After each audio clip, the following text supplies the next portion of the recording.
Yeah, they're working on it. Go ahead. Mr. Kleppel? You're not gonna, it's okay, just keep going. I'm done. Oh. Okay, thank you. Motion carries 5-0. That will move us to item 3, which is executive session. A closed session in accordance with the Illinois Open Meeting Act 5 ILCS 120/2C will be necessary to consider one or more of the following subjects, including but not limited to 120/2C1 appointment, employment, compensation, discipline, performance.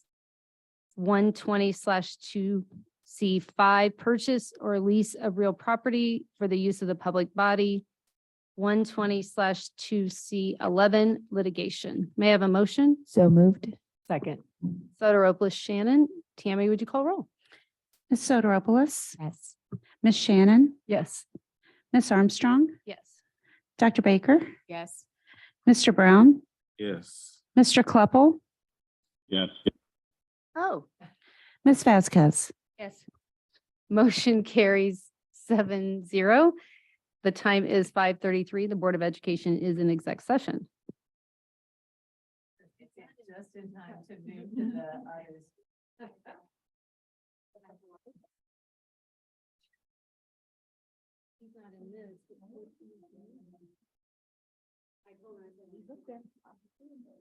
Maybe you have to close session.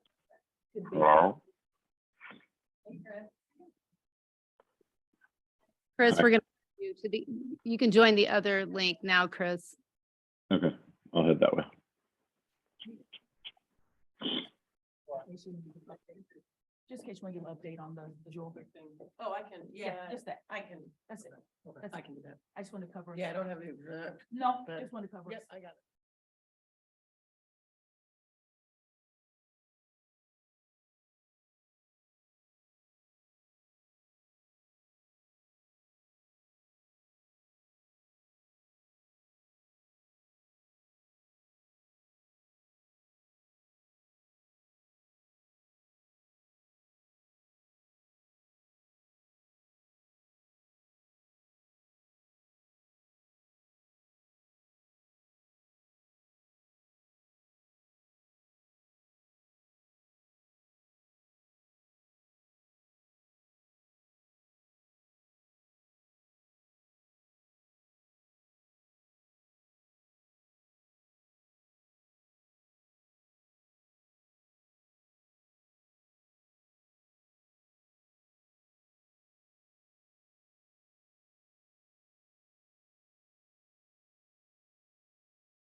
I think we've got this technical error here. Got it?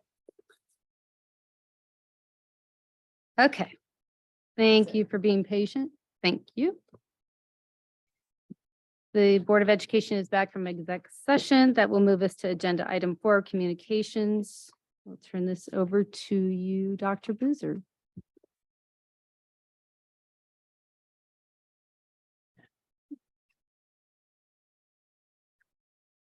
Well, good evening. It's a great day in Unit 4, and I have data to prove it. Okay. So we want to say, first of all, congratulations. All righty, maybe is this on? There we go. Works better when you turn it on. Yes. Yes. IPA teacher is Golden Apple Award finalist. So I'm so excited and so proud to announce that Kim Tate was chosen as a finalist for the prestigious Golden Apple Award. The winner of the Golden Apple Award for Excellence in Teaching will be announced in the spring, and we are definitely cheering on Ms. Tate. We are so excited. I understand why. Going into her classroom to watch her teach, it gave me chills. She's amazing, and I'm just very proud of her. And I told her that she too is so deserving of this honor and this award, and to keep shining bright. So we're really excited for her. Also, IPA again, IPA Science Olympiad team is state bound. The list of the team members are there. And the interesting thing about this is this team, this is the first year and the first team for this Science Olympiad, and they're going to state. They won 3rd place in the regional competition last week at Parkland. And so we are excited about this. And there's this face in there in the back that looks very familiar to a face that's sitting around this table, little Miss Kleber. So we're excited for her and for the whole IPA science team. So let's give it up for our Olympiad team. We want to do a recap, and because we want to make sure that we hit all the students who achieved awards that were acknowledged last week. I can't believe we had board meeting last week as well, but I announced the Central, I think it was Central, students who aced the National German exam. Well, there were Central and Centennial. So we've got gold, silver, bronze, and achievement, and the students are listed from both schools. So we just want to give a shout out to all the students who are on this list from both Centennial and Central for ace in the National German exam. And from my recollection, these were some of the highest scores that we've ever had. So we want to give it up for our high school students.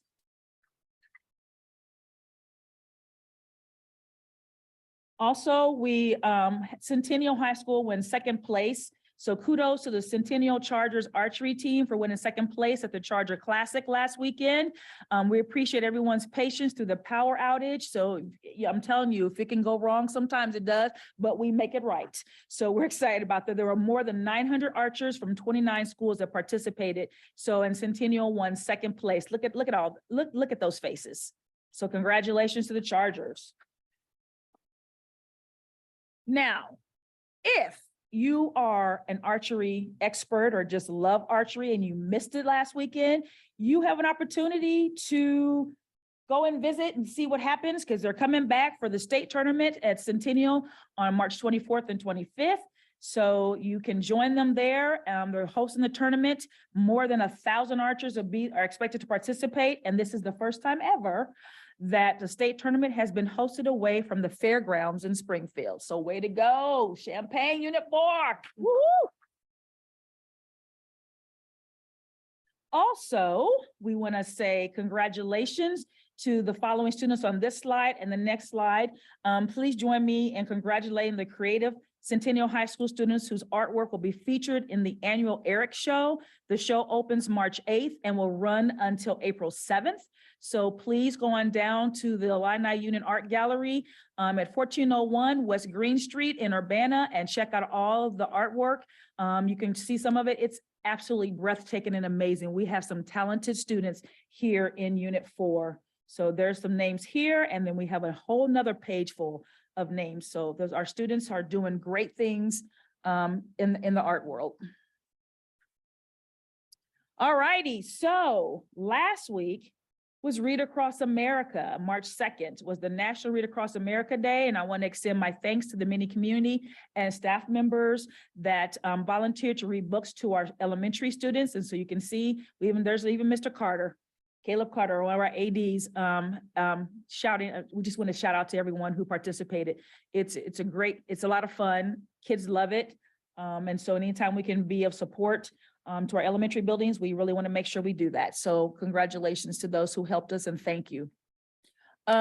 Last week also, I was able to go to Ready and judge the Black History doors, and it was so phenomenal.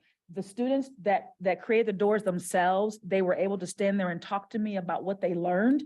But the beautiful part about it for me was when they talked about what they learned, the excitement that was in the room and it was in their voices, it was so powerful. And then they were telling me why it was so important for them to know that they come from greatness. And so I just want to shout them out. And I tell you, it was hard to determine the winners, but it was phenomenal. And one of my favorites is it's the one on the far left corner with the lady and the poem that was written, and all the great women in the past that have poured into the women of today. And we wouldn't be here in these roles and things that we're doing if it weren't for the amazing Black women in our past. And then you also have a door up at the top with the same thing with the Black men and the kings. And I love the fact that they utilize the hair for women, because you know that's a big thing. But then the crown for the king for the men. And then even there's a door there with all the hands and the roots. It was a tree, and it was given shout outs and homage to those who in the Champaign-Urbana area who put roots here to make such great things happen in our community. And so that was one of the doors. And one of my favorite ones was the power of one, from chains to change. And that young lady, a Centennial student, we talked and she was so excited because she did it herself. And she just talked about all the chains of oppression and how because of those chains, we've moved from chains to change and all the great things that are happening. And so she also had amazing quotes. She talked about the great people who came before us and that she wants to be a part of those great people. And so it's just beautiful. Please don't forget our babies and our young people who are over at Ready. They're doing great things. And I just wanted to take some time to shout them out because I love going over to visit them and talk to them, and they give me such insight. They pour into me as I pour into them, and so it's an amazing place to visit, doing great things. So just want to shout out Ready.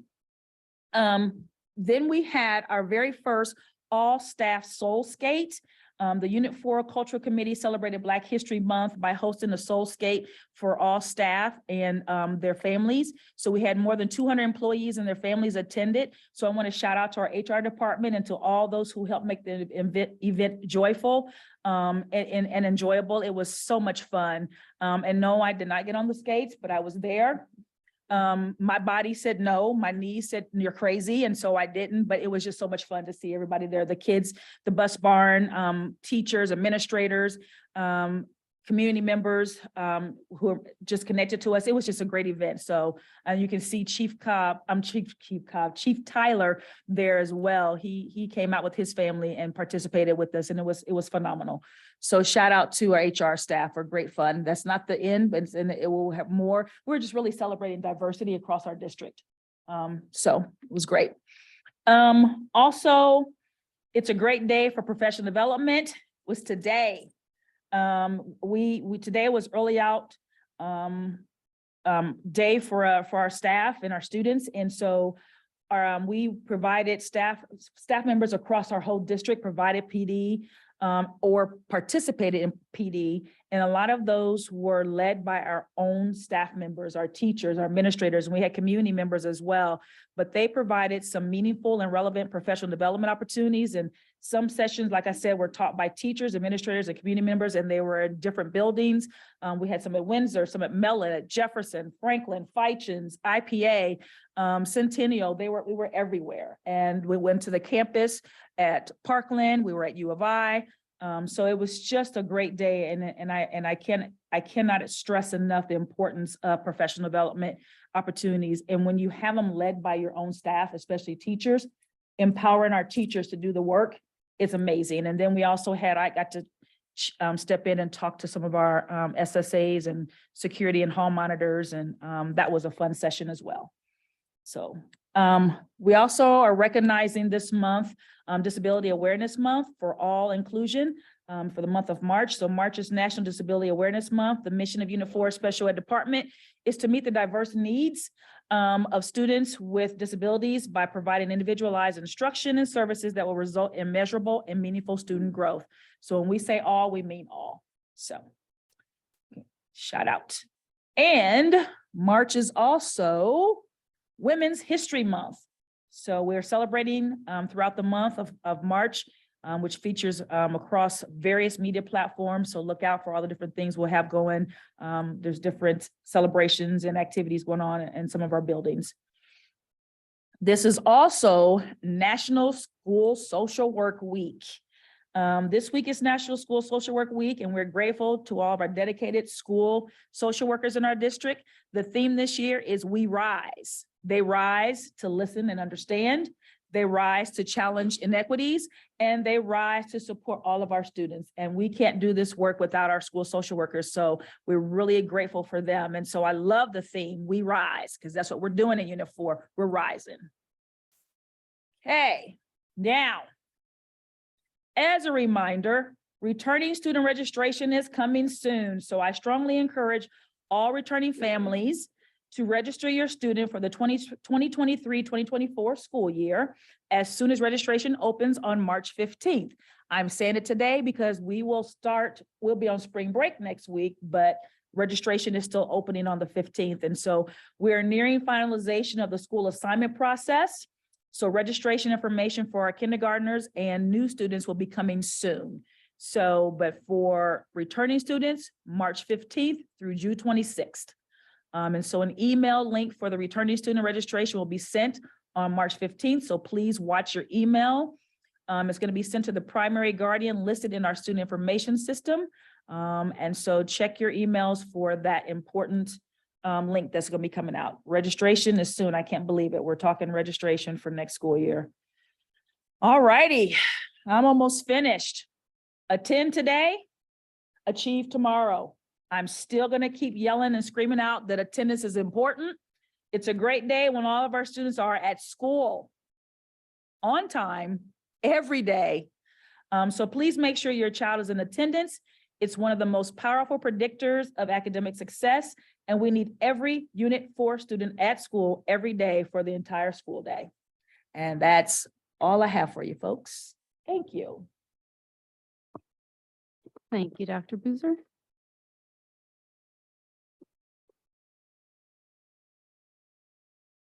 Okay, that will move us to item 5, which is reports, new business. Item A is our school spotlight, Jefferson Middle School and Dr. Howard Elementary.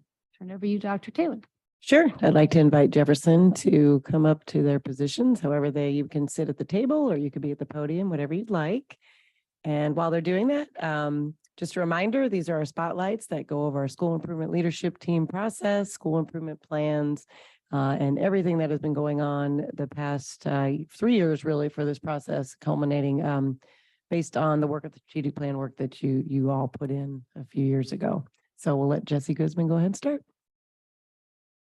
Thank you. It is a pleasure to be here this evening, and a special thank you to Dr. Boozer and Dr. Taylor for allowing schools to come and show off the great work that's happening and the amazing thing that's happening in each of the schools. And so on behalf of Jefferson, I'm here with my entire SILT team here, and most of them will be presenting tonight. And so we'll start off with Joanne Dusenberry, who is our chair for our social emotional. And then, you already said Jesse Guzman, principal, in case you didn't know. So I'm the admin that supports the SEL. And then we have Kellen Cyrock, who is our chair for our academic engagement. And Jessica Hines, our associate principal, who is the admin that supports that committee. Then we have Megan Sowicki, who is our equity chair. And our assistant principal, Mel Kearns, who supports that committee. Then we have Jake Carlisle, who is over our Culture and Climate Committee. And then Dr. Mark Butler, our Dean of Students, who is the admin that supports that committee. And so also we have Lindsay Hassler, our instructional coach, who supports all committees, but primarily our academic engagement committee. And a special shout out to the additional Jefferson staff here. Could you stand, please? Thank you. So we'll go to the next slide. Sorry, I'm not graceful with the transition. Oh, I get the clicker. Okay.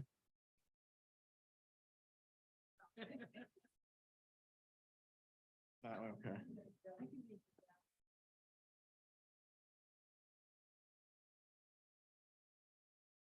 Oh, there we go. All right. So back in 2020, when we started our school improvement leadership teams, we did an assessment with the entire Jefferson staff.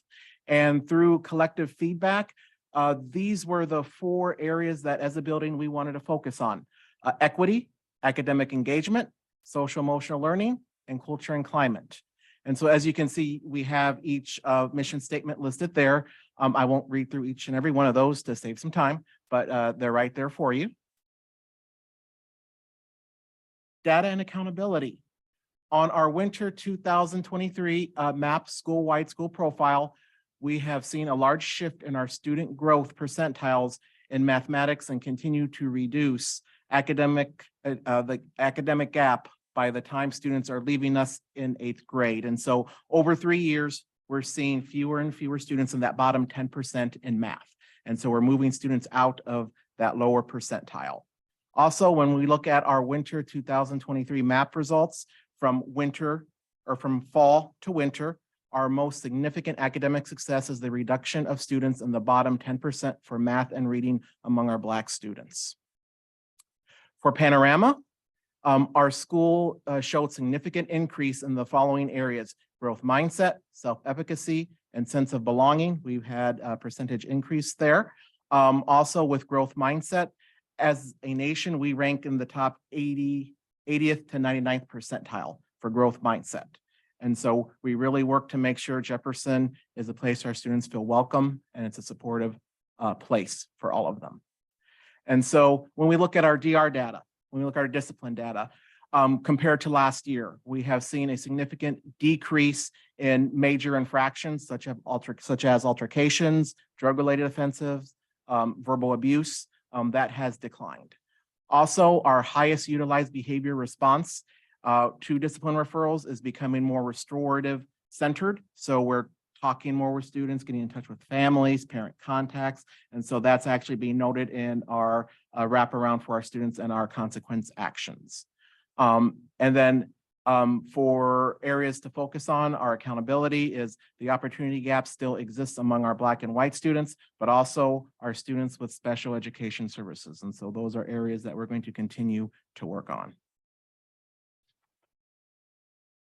Up next is our focus learning statement through focused schools. Went the wrong direction there. And our Kellen is going to take over. So there you go.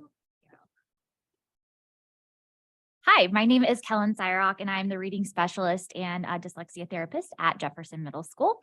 Our focus learning statement is Jefferson Middle School students will expand their content area vocabulary knowledge in order to increase reading comprehension of informational and literary texts.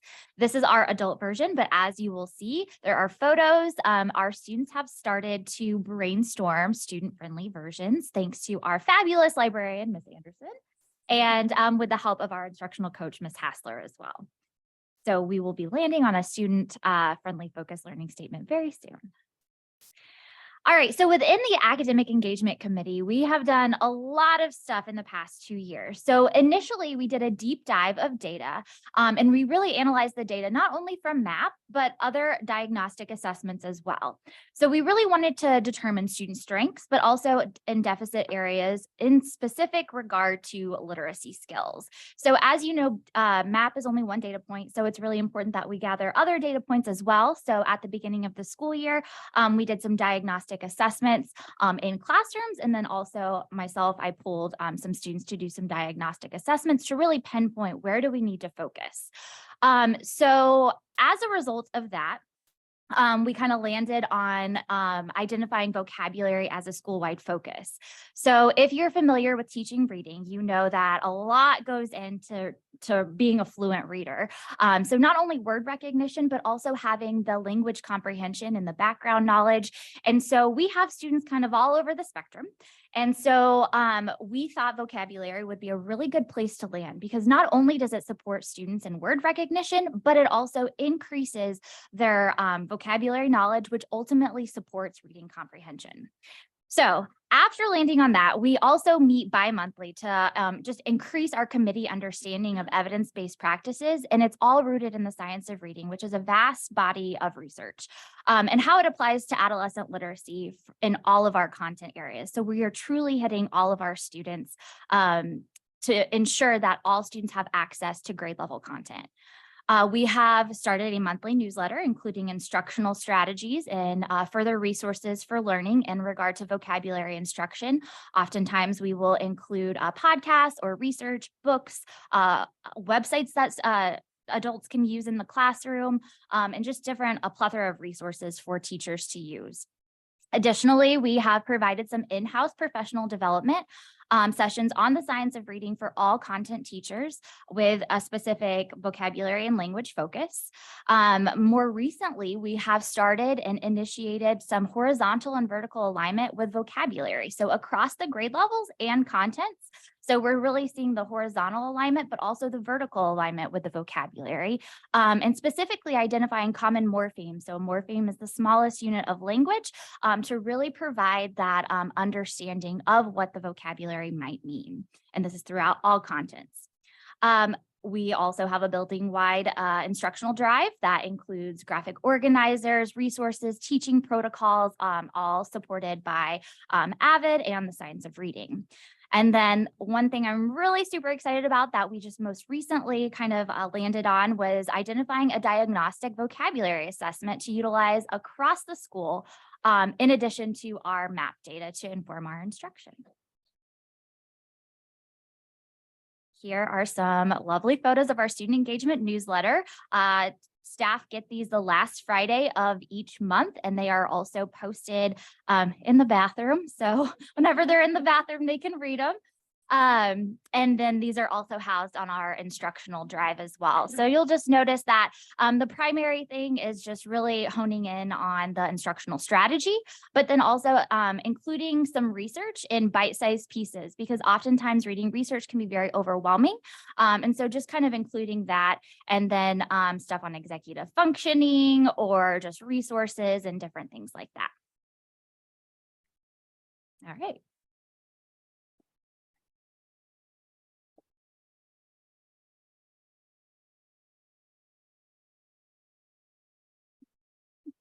Hi, my name is Megan Swicky. I teach 7th grade reading at Jefferson, and I am the SILT Equity Chair. So in Jefferson in August, we thought, how can we continue to make Jefferson more equitable? So right off the bat, in our August PD, we did relational capacity, and we found those modules from AVID. So we had that backing of AVID to help teachers build relationship with students. The more relationships you build, the more successful they will be academically, socially, and emotionally too. And that's what we want them to become citizens in closing that gap too. So we had that PD right off the bat. We also had staff do a self-audit, a culturally responsive classroom self-audit. In August, that beginning of the week, that first week we did this, which is super reflective. So you did your own self-audit, then you met with your team to kind of talk about like, I'm really strong at this. How can we support each other? And then we did like a whole grade level too, to see like, what are our strengths and weaknesses and how can we continue to grow? Also in the beginning, we went back to our policies and procedures and what do we need to continue to refine and fix? So we implemented a school-wide tardy policy to make sure that tardies are same across the board, no matter what space you walk into. Hats and hoods, hall passes, just those things that sometimes fall off that we just need to refine for our students. We are working currently on revitalizing PBIS. PBIS is so powerful and can be so powerful if it is implemented all the way for behavioral and academic success for everyone. And kids are loving it right now. And it's so great to see them come with all their tickets to the store and get all their snacks. We've also done lots of book studies. So this year we have done collective equity, and last year we have done some as well. So staff can sign up for as many as they want. The book is great to have these discussions, but also what's super powerful is to have time to sit and talk to colleagues that we don't get to talk to all the time since we're all in different spots. We don't have that common space to actually have those conversations. So that's super powerful too. And something that I was super excited about, we did school-wide classroom resets to help students and empower students when they know that, okay, I got sent out of class, I need to refocus my energy and get focused on academics right now. But when we send a kid out of class at 12, we want them to like fix behavior and come back in and be good. But like, what are they doing in the hallway? Like a 12-year-old, right? Like we're standing around, right? So like they fill out a quick form to kind of like process their behavior and their thought process, and then come back and be ready to have a conversation. This also helps with the work that's happening in ILC with our SSAs and our tier 2 counselor too, which is great to have all of that wrap around for our students. And then Ms. Kearns is going to talk about Spark. I gotta pull this down a little bit. Sorry. Melissa Kearns, Assistant Principal. I am co-chairing equity with Megan. And one of the most exciting things that we're so, pumped to share with you is some of the successful things that have come out of our equity work within after-school programming. So essentially, one of the things we kind of recognized is we did some surveys. We found that the programming that we are currently using for after school wasn't really serving certain demographics of our students. We were noticing that for girls, they wanted a certain program that athletics didn't offer. We're noticing for our gentlemen, we were hosting athletic programming that just wasn't being offered. And so what we did is we surveyed all of our kids, thanks to some of our PE team. And we found out, what do our kids want at Jefferson? What's going to keep them bought in? What's going to keep them coming day in and day out? And so what we found is we wanted to build something. And so we kind of, called upon Rhonda and some of you at the table and getting some funding to do this. And so you will share a little bit of data with you. So far, last school year, we only did it for half the year. We served 203 students. We've doubled that this year so far in just 3 quarters. 406 students have gained access to our program. We've hired 13 staff and 2 coordinators to do that work. The structure is simple. The kids come in after school. They have the first hour for high leverage tutoring. We have staff that are trained to do that and do small groups. We also offer reading and math intervention for an hour. We have 72 students that have had access to that this year as well, 2 interventionists that are running that. But then that second hour is the most meaningful. That's where we enter enrichment courses. So these are courses that kids have generated ideas for, in which we've hosted. So we've gone out our way to find ways to get Rhonda to help us do esports and gaming at Jefferson. We've had intramurals, collaborative board gaming, culinary arts, arts and crafts, Lego robotics, self-care, beauty shop. Some of our members have even gotten their nails done at Jefferson, including myself, hip hop, dance, design creations, and STEM. So it's truly an all-encompassing way of us addressing the whole needs of the whole student and child. And so we've invited them to stay at our school for 2 extra hours to engage with us both in academics and non-academic areas. This year alone, we've hosted 75 hours of programming versus last year we only did 50 because we only did half of the year, and we still have a quarter to go. And so the biggest piece is our kids are shouting Spark by the rooftops. We have signups going out Thursday, so our parents are excited to be a part of it too. We've had countless emails from parents thanking us for the programming that we're offering. And so we're very thankful that Unit 4 has chosen Jefferson as a place to pour in funding and staffing because it's working. Our panorama data shows it, our academic data is showing it. So we're super excited to share it with you all today. So thank you.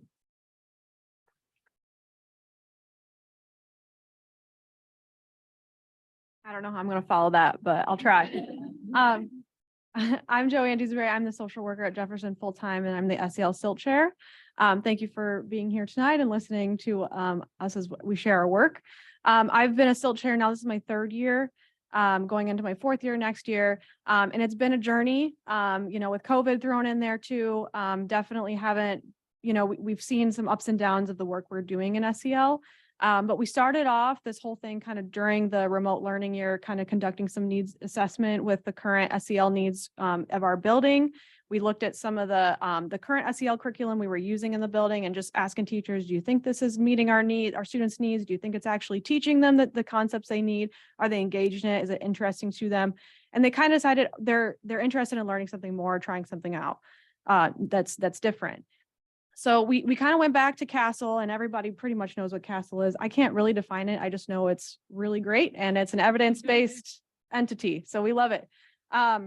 And we kind of from there decided to kind of focus on 4 specific initiatives, and that's based off of the SEL indicators, which I'll show a picture of in just a second. But these are our 4 initiatives that we focused on. And then we also decided, or the biggest probably project we're working on is something called CREW.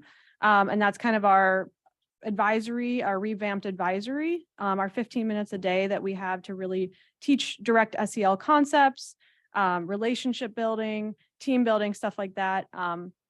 Circling, it is a circle model. I'll kind of get into this again a little bit later, but the next initiative is our indirect SEL. We're trying to infuse SEL concepts into our content areas, math, reading, writing, all that. Trying to, our long-term goal would be to have teachers use some of that SEL, like, buzzwords, like I feel statements when students are getting restless in class, stuff like that. But that's kind of a long-term goal. We're not quite there yet. But right now we're in the beginning stages. We're doing some, we got some posters around the building and bathrooms to kind of, have those words, those buzzwords in the bathrooms for kids to see, and those concepts in bathrooms for kids to see. We also have some of the projects that we do in CREW. Like we did a really cool project of an empathy project of In Your Shoes, and we printed off some of those Nike, like Jordans, all those cool like shoes from that coloring page. Every kid loves it, if you know what I'm talking about. But they wrote 5 things about their life that they could describe to other kids, like what it would be like in their shoes, and we'll be hanging those up after spring break. And some of them got really deep and personal. So it was really cool to see some of these kids' lives, right? And other kids can see that and have some empathy there. Staff SEL is our next initiative. And this kind of has 2 things. One, making sure that staff have like good PD to be able to teach SEL concepts. And then 2, that we're making sure that our staff are being taken care of. So we plan little crock pot cook-offs on these half days, plan staff hangouts, stuff like that, making sure that we're having fun and we're building each other up. Last one is student voice, making sure we're empowering students' voices in all of this decision, right? So we do surveys, we've got like a panel discussion. We've kind of like surveyed some kids that staff recommended and just had some conversations with them over lunch, stuff like that. So that's kind of our main focus. And I put this slide on here mostly to share that it is from Castle. This is real evidence-based work, trying to be impressive. And I put some arrows on there as well to try to highlight that these are the main indicators we're working on as an SEL SIL team in red. And those are the ones I just covered. And in yellow, those are the ones I kind of share with culture and climate, which will go up next. So a lot of this work though, like I have long-term visions and so I just hope that it continues to grow. But I do want to emphasize CREW. CREW is a really cool thing that we've tried to start off. There's been a lot of bumps though. It came from EL education. And EL education is throughout the nation. It's one of the top rated SEL programs in the nation. It very much uses that circle model, and it doesn't really have explicit SEL curriculum, like a scripted curriculum like Second Step.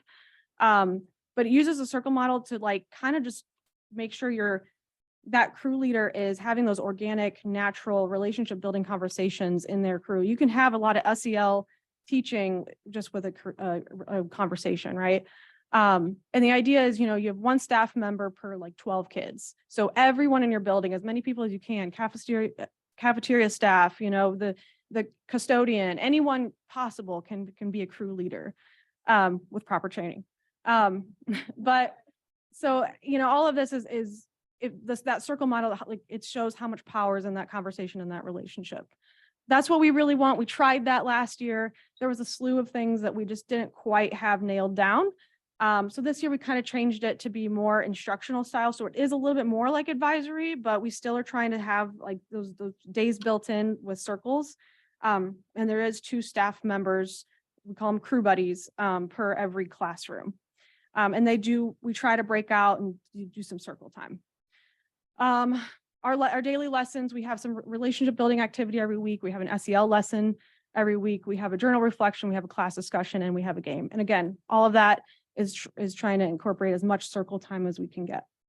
Some of the SEL lessons just have touched on relationship building, growth mindset, emotion identification, empathy, compassion, and celebrating diversity. So thank you.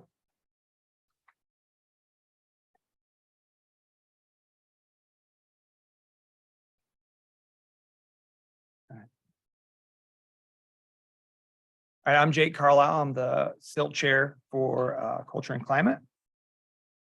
Very proud of the work that my committee has done to continue to celebrate our students at Jefferson for their achievements. Some of the things that we've done is we continue to honor them for culture events such as NAPID Day and Culture Awareness Months throughout the year. We're currently creating an achievement night, which is going to be on April 20th, and we're still figuring out the details for that. We've surveyed the staff and they're sending in some thoughts and ideas on how we can recognize students on a bigger platform, a bigger scale. I'm super excited about that. We've highlighted the achievements of the students through just like locker decals that teachers can just make and create for when students are achieving various different types. We have some examples on the next slide that I'll show you. And then we've created a TikTok platform for our students and our teachers to post videos on things that they're learning in class, for incentives that they can share and things. And so one of the things that we've done in PE is we have a Olympics unit that we do. And so we've taken videos of them competing against each other and they have a great time doing that. And so that's on there too. We are in the process of updating our teacher resource manual, which includes some common Jefferson classroom practices, just to help get all the teachers on board. We've had some new teachers. I think that this will be a great resource for them to see like what other veteran teachers in our school are using to be successful in the classroom. And I'm really excited about being able to support them through that resource. And then the last thing we've done is we've hosted a student panel just to provide our students with some voice on how to improve Jefferson and make it better. Yeah. And so our next slide has, here we go. All right. As you can see, the first one right there, we just started doing this. A huge shout out to Miss Patty Swim, who is our attendance secretary. She has been the one who has kind of taken charge of our donut be tardy to class. And so what we do is we take the data for students that don't have any tardies the week prior. And so today we had a raffle. We put all the students' name in there. We pick out 4 per grade level, a dozen donuts, and then we call them down, we recognize them. And it has been a great hit, big hit. We've been to our 3rd week, I believe, and the kids are constantly asking me because I'm in charge of the donuts. So they come to the gym, right. They're like, how do I get a donut? You got to be on class, be on time. And so it's been a big hit. They really love it. I didn't think it would be that big of a deal, but it is. There's an example of our TikTok page with different videos that we have posted on there. There's 2 examples just below the donut be tardy. The January, I met my Alex goal. We write the kid's name on there, put it on their locker, and then you can see the perfect attendance, but there's other ones too. We also recognize students for athletics and things like that, just to see like the kids are involved and they get a little recognition. I just talked about the academic night coming up, and we've already discussed the staff potlucks. You want to close out? Keep going around like so. Sorry.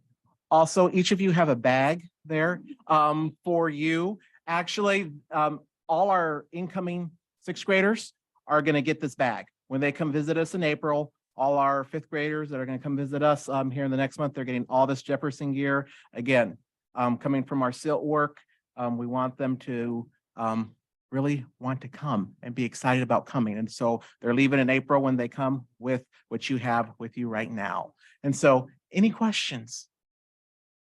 You must have got the message about the swag bags. Yeah, right. This is awesome. Thank you. Yeah, before the questions come, I have to say, the energy that you all bring, the passion is so evident. Thank you so much. I love the fact that you're so student-centered and that you're working toward consistency for everything you got going on. And yes, I know Castle is real. I sent the board the framework so they know, yeah, it is actual real thing. So yeah. But I just wanted to say thank you. It's before the questions just come. Amazing. You make my heart sing. So thank you so much. Ms. Vasquez. Thank you so much. I just want to say that I took myself off TikTok as an adult about a week ago because I needed to be an adult. And thank you for giving me at least one reason to go back on. We have other questions that are pretty formalized, but this was really extraordinary. And the only thing we said to each other while we were sitting here watching, as she explained a little bit about Castle to me, because she always can do that, before she, as Sheila did as well. We said, why does every student in town, every family in town should be overjoyed at the prospect of Jefferson or Franklin or Edison? And you were in such stable hands in our middle schools and I just thank you for helping us show our community how change may be coming, but they're going to incredible spaces. So thank you. Thank you. Thank you. It's the team effort. It's all of us and we're all in it.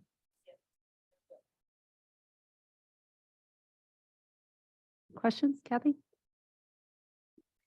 So I just want to say two things. The first one is that I really appreciate your honesty about saying, well, we tried some things the first year.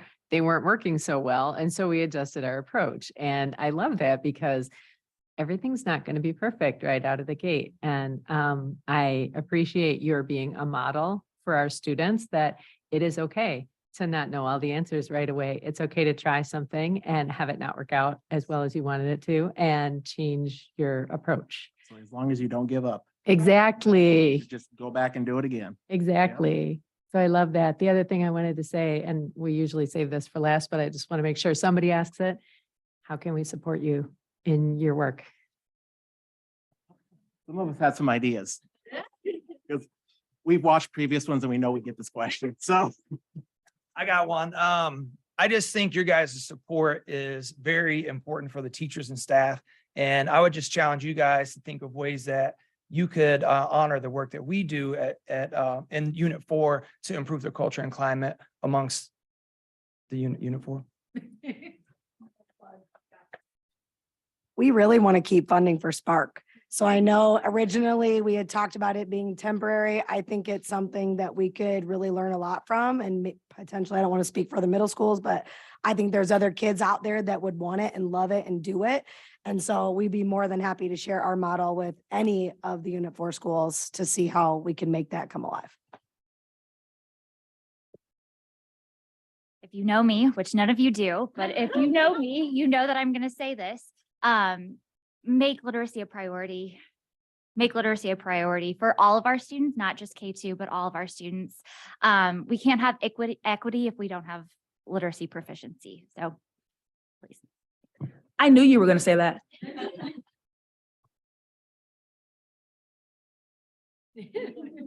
Sorry, I'm back on the mic.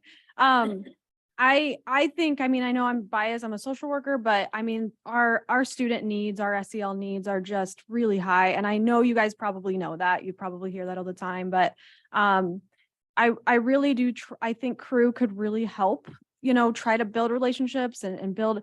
The problem with students, like they think they're each other are so different and they don't really get to know like each other. And I think Crew tries to help that, tries to break down those like weird walls that kids create or like we create. And I just think, she says to make literacy a priority. I also, infusing that like we have to manage these kids' behaviors and they have to manage their own emotions in order to read, in order to learn. And a lot of them come in, they can't read, right? I'm piggybacking off of her, like we see so many behaviors. And I think the biggest thing is like, we just need support and help. And I would really love it if any one of you would love to come and just kind of come and see Crew.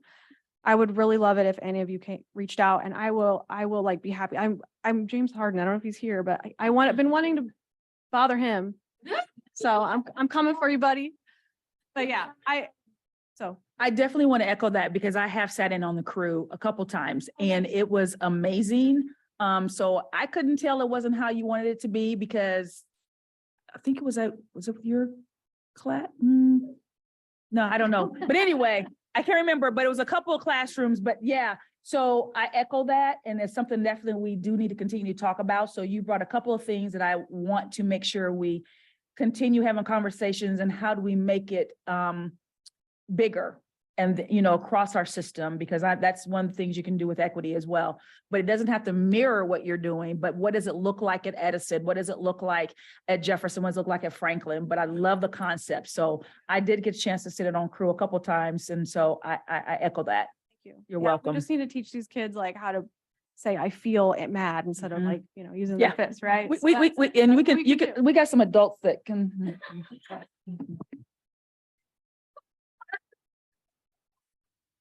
Jesse, you mentioned that you have a reduction in altercations with each other. What do you attribute that to? Are they happy to be back? Our work here. All the work. All the work that we're doing here, Spark, Crew, students' relational capacity, all that work. It That's just what I attribute interrupts it. to. I love Yes. that. And also, from me, I would like to extend a formal invitation for all of you as leaders in our community to come speak to our Avid students. We need speakers, guest speakers to come in to be role models for our Avid students. And so I would love to have each and every one of you in on a Friday to speak to our Avid students. Please send those invitations formally. I get to go to Kenwood tomorrow and get sorted. So we Okay. accept those invitations. So if those invitations come in an email, please be assured Yeah. that one back there often helps us get places, but invite us places. We'd like to show up. I'm Awesome. so excited to be sorted tomorrow at Kenwood in 13 hours, so we can't have a late meeting because I have to be at Kenwood by 8. Okay. So you will get those invitations in the next few days. All We right. love those. Thank All you. right. Thank you. Thank you, all of you.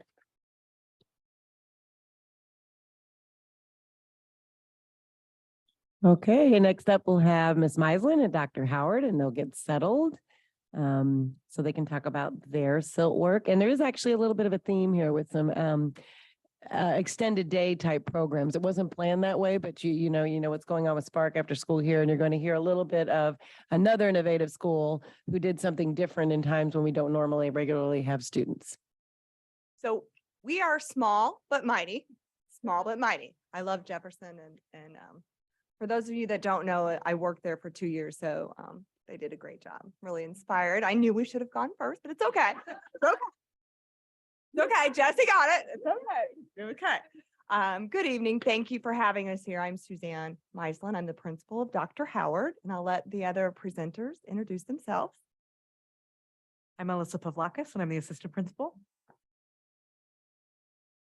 I'm Jennifer Simmons. I'm fourth grade teacher and equity chair and longtime parent in the district. My youngest two just graduated last year.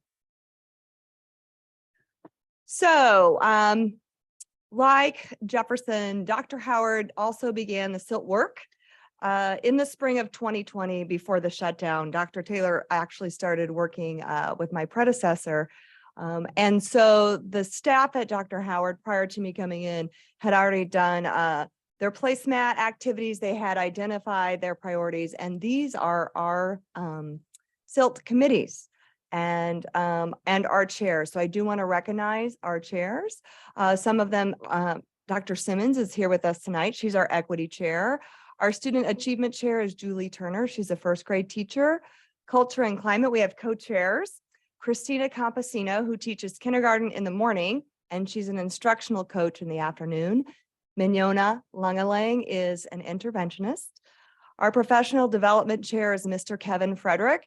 He's a first grade teacher, and he's actually in his second term as professional development chair. So he's in his third year. And we also have a CFT rep who joins us at our monthly SILT meetings, and that is Leanne Knight, so that we can ensure we have teacher voice.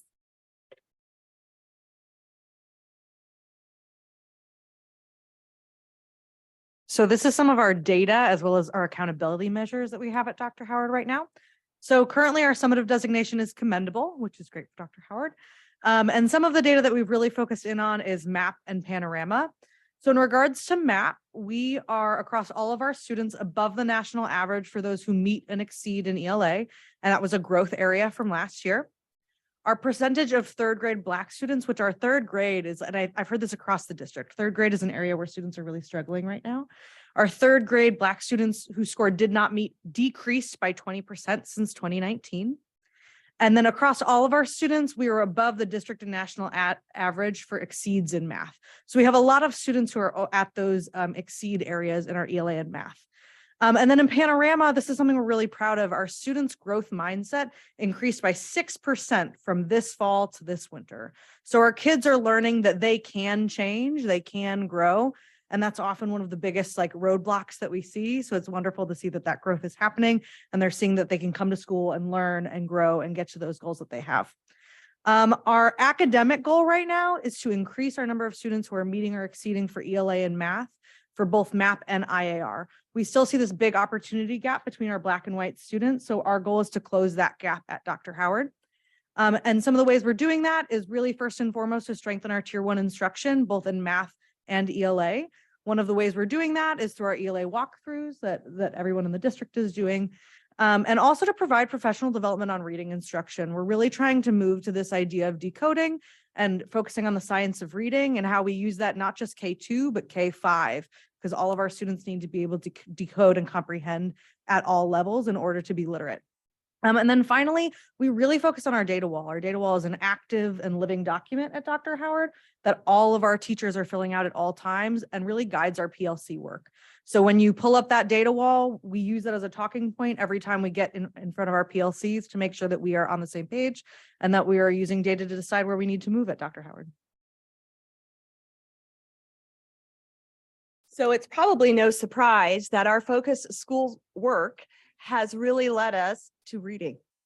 You heard that. You're probably going to hear that a lot across the district. We really need to work on reading at Dr. Howard. Our teacher language for our learning focus is all students at Dr. Howard demonstrate flexible decoding strategies to develop comprehension skills. So we're focusing on decoding, but we know that that leads to comprehension. And we know that it's not just decoding, right? Kids have to have context. They have to make meaning, right? So our student-friendly version of our learning focus is at Dr. Howard. We learn to read and read to learn. So we started a campaign, and these are some of our staff members. If you, when you come to see us at Dr. Howard and you walk through our building, you'll see these wonderful posters at each teacher's space, and it's staff posted with their favorite book. So we're really gonna just dive into what's your favorite book, what are you reading right now? We have this for staff. We're working on families submitting their photos with their favorite text, and we're gonna work on our students doing this as well. So really immersive, again, no surprise, reading.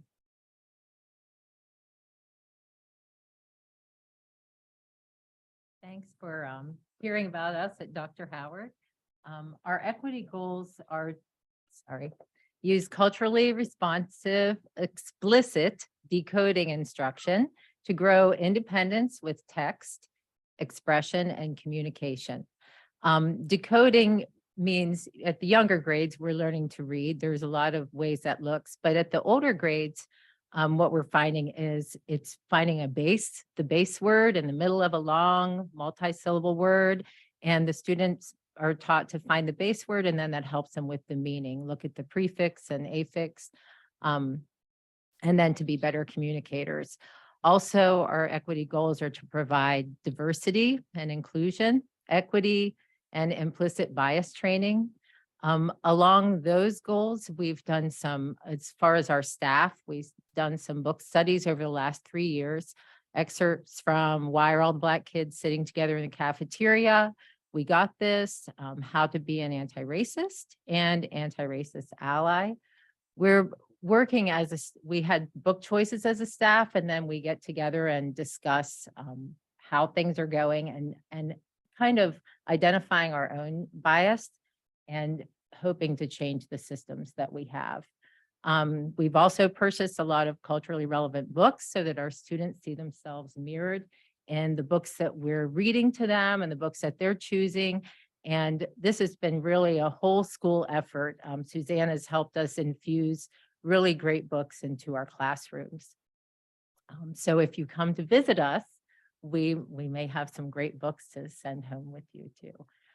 We've had some of our PD has been problem solving around teacher created scenarios, things that we see in our spaces around behavior and how we can maybe adjust our systems. Like, what about this as a system of ours? And how does this behavior, this manifestation maybe of something else that's going on?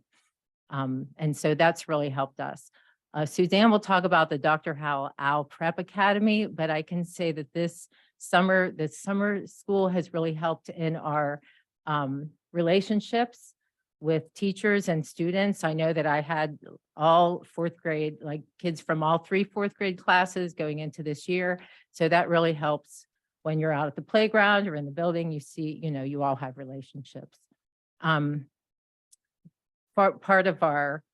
of what we're doing now is that we're purchasing a lot of instructional materials for decoding, for social emotional development, for reading, things that we can use in our collaboration spaces. We have a really different school, physically our school is new. We opened with not very many, we weren't at capacity because we were in a pandemic.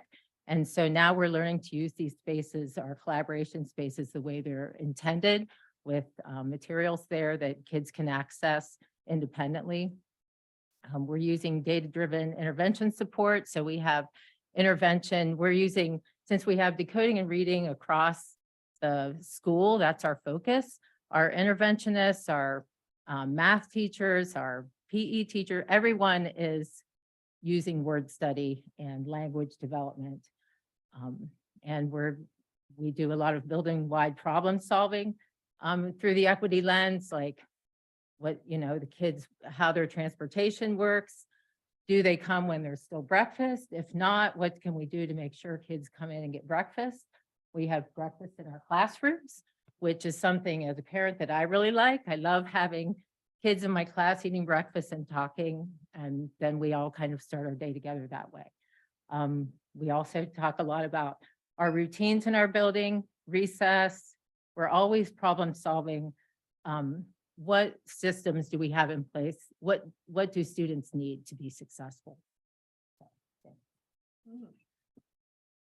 So Jennifer mentioned DOPA, which is our Dr. Howard Owl Prep Academy. And this was a vision, it's not quite, what is your after school one? Spark, not quite that, but it was also a vision that came out directly out of our school improvement plan the first year that we worked. And we knew that we wanted to do a summer program.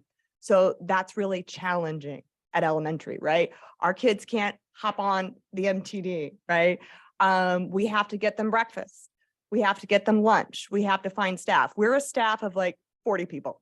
So we're like half the size of Jefferson, right? With maybe a third of the staff.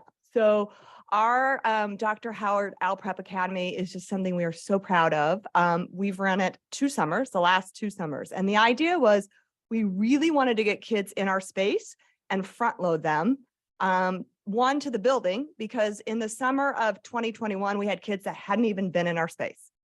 And then 2, to be a part of our community, to know they mattered, to know they were seen, to know they belonged there, that they had voice. And so we developed a summer academy. The first year, we opened it up to about 120 students. We didn't have transportation. We had about 80 or so that came. And we did do a math and ELA focus over 8 days. We ran a Monday through Thursday, half day. And it was all around literacy. So students left with hardcover books. So again, when you come to Dr. Howard, we'll give you some books, we'll show you the books. And it was all about them, right? Well, all about You Matter and Hair Love and all the great texts that our kids just can't get enough of. So we did that, and we thought, that was okay, but we had to look at it, right? Like, how can we make this better? So we ran it again last year. And again, thanks to Rhonda and transportation and food service. So it takes a lot of money. It takes a lot of resources, right, to do this. So we ran it this summer and we did 5 days. So we did 1 week. And this year, again, it was all around, we really added in more joy. So we added in playful classroom, and we taught kids that playing games is fun, right? And it's learning, and they learned how to cooperate. They learned how to get along with each other. They learned how to problem solve. So these are just a couple of pictures. And we ran this actually K-5. So this was incoming kinders, families we hadn't even met yet. That was our biggest group. Our kindergarten families couldn't wait to get in to DOPA. They loved it. And then most of the kids actually had teachers that they would have or they would see in that grade level. So we established those relationships, and what we saw when they came back in August was they were leaders. They wore these DOPA ambassador badges. And so they walked around so proudly, and they could tell everyone like what it was to be like, what the expectations were when you're at Dr. Howard, how you're a scholar, how you're a leader, how you're kind, respectful. So it was amazing. And the best part is kids went home with resources, right? More texts. And we have all these indoor recess activities now for puzzles and games and Legos. So DOPA's been great. And we'll talk about, when you ask us what you need, we'll talk about some of those challenges. We were prepared too. So, but yeah, we're really proud of DOPA, and that truly is an initiative that came from our school improvement planning process.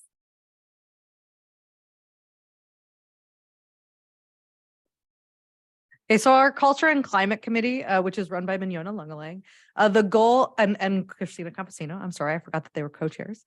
The goal of that is that they're really working to create culturally relevant literacy materials and make our students be able to be immersed in that reading experience within the community and showcase many different ways for them to show that they can celebrate this literacy. So as you can see, again, reading, our focus is reading, in case that was unclear. So some of the things that we've done already to highlight that is this is the first year that Dr. Howard has a social media presence. So check us out on Instagram and Facebook. But on that social media presence, you can see that we're really highlighting the things our students are doing around literacy and around joy and around celebration. So some of the events I'm about to talk about, if you go onto our social media, you will see them highlighted. Also, anytime we have a professional development, we want our community to know what we're doing, what we're learning about to help our kids. So when we have a professional development, I'm posting on there pictures of us learning. It's like, hey, today we did a science of reading PD. And it's really cool to see parents come in and go, what was that PD about? Because they know what's happening when our doors are closed, that we're still doing things for their students. So another thing that we did was our literacy night. Our amazing librarian, Crystal Jacobs, as well as a team of teachers, organized a literacy night where students were able to come in with their families. And there were so many families that came in, and each room had a different thing that was going on. So our enrichment teacher, Allison Hampton, she created a readers theater performance that they got to perform for their parents. We brought in some guide dogs. You can see a picture of that on the screen. That's the farthest left photo. And students got to read to dogs and pet them as they were at their literacy night. We also had reading by the campfire. So lots of different opportunity for students to show off their reading to their families and make reading a whole family opportunity. We have also brought in community members. Particularly, we've been trying to focus on community members that look like our kids to come in and read to our students and read the books that they're excited about. So on Friday afternoons, we've been lucky enough to partner with Central basketball players as well as some Novak Academy students. And they've come in and read one-on-one or with whole classrooms of students. And the kids are always asking, when are they coming next? Are they coming this Friday? So it's really great to see them so excited about not just them coming, but reading with them and making that a positive opportunity. We have a student-built committee. So each of our classrooms nominated 2 students to be representatives of their classroom, and they are my committee. They're my kiddos that I hang out with all the time. And one of the things that we did in our committee is we built our expectations at Dr. Howard, and they helped me design the posters and the pamphlets that went out to each classroom.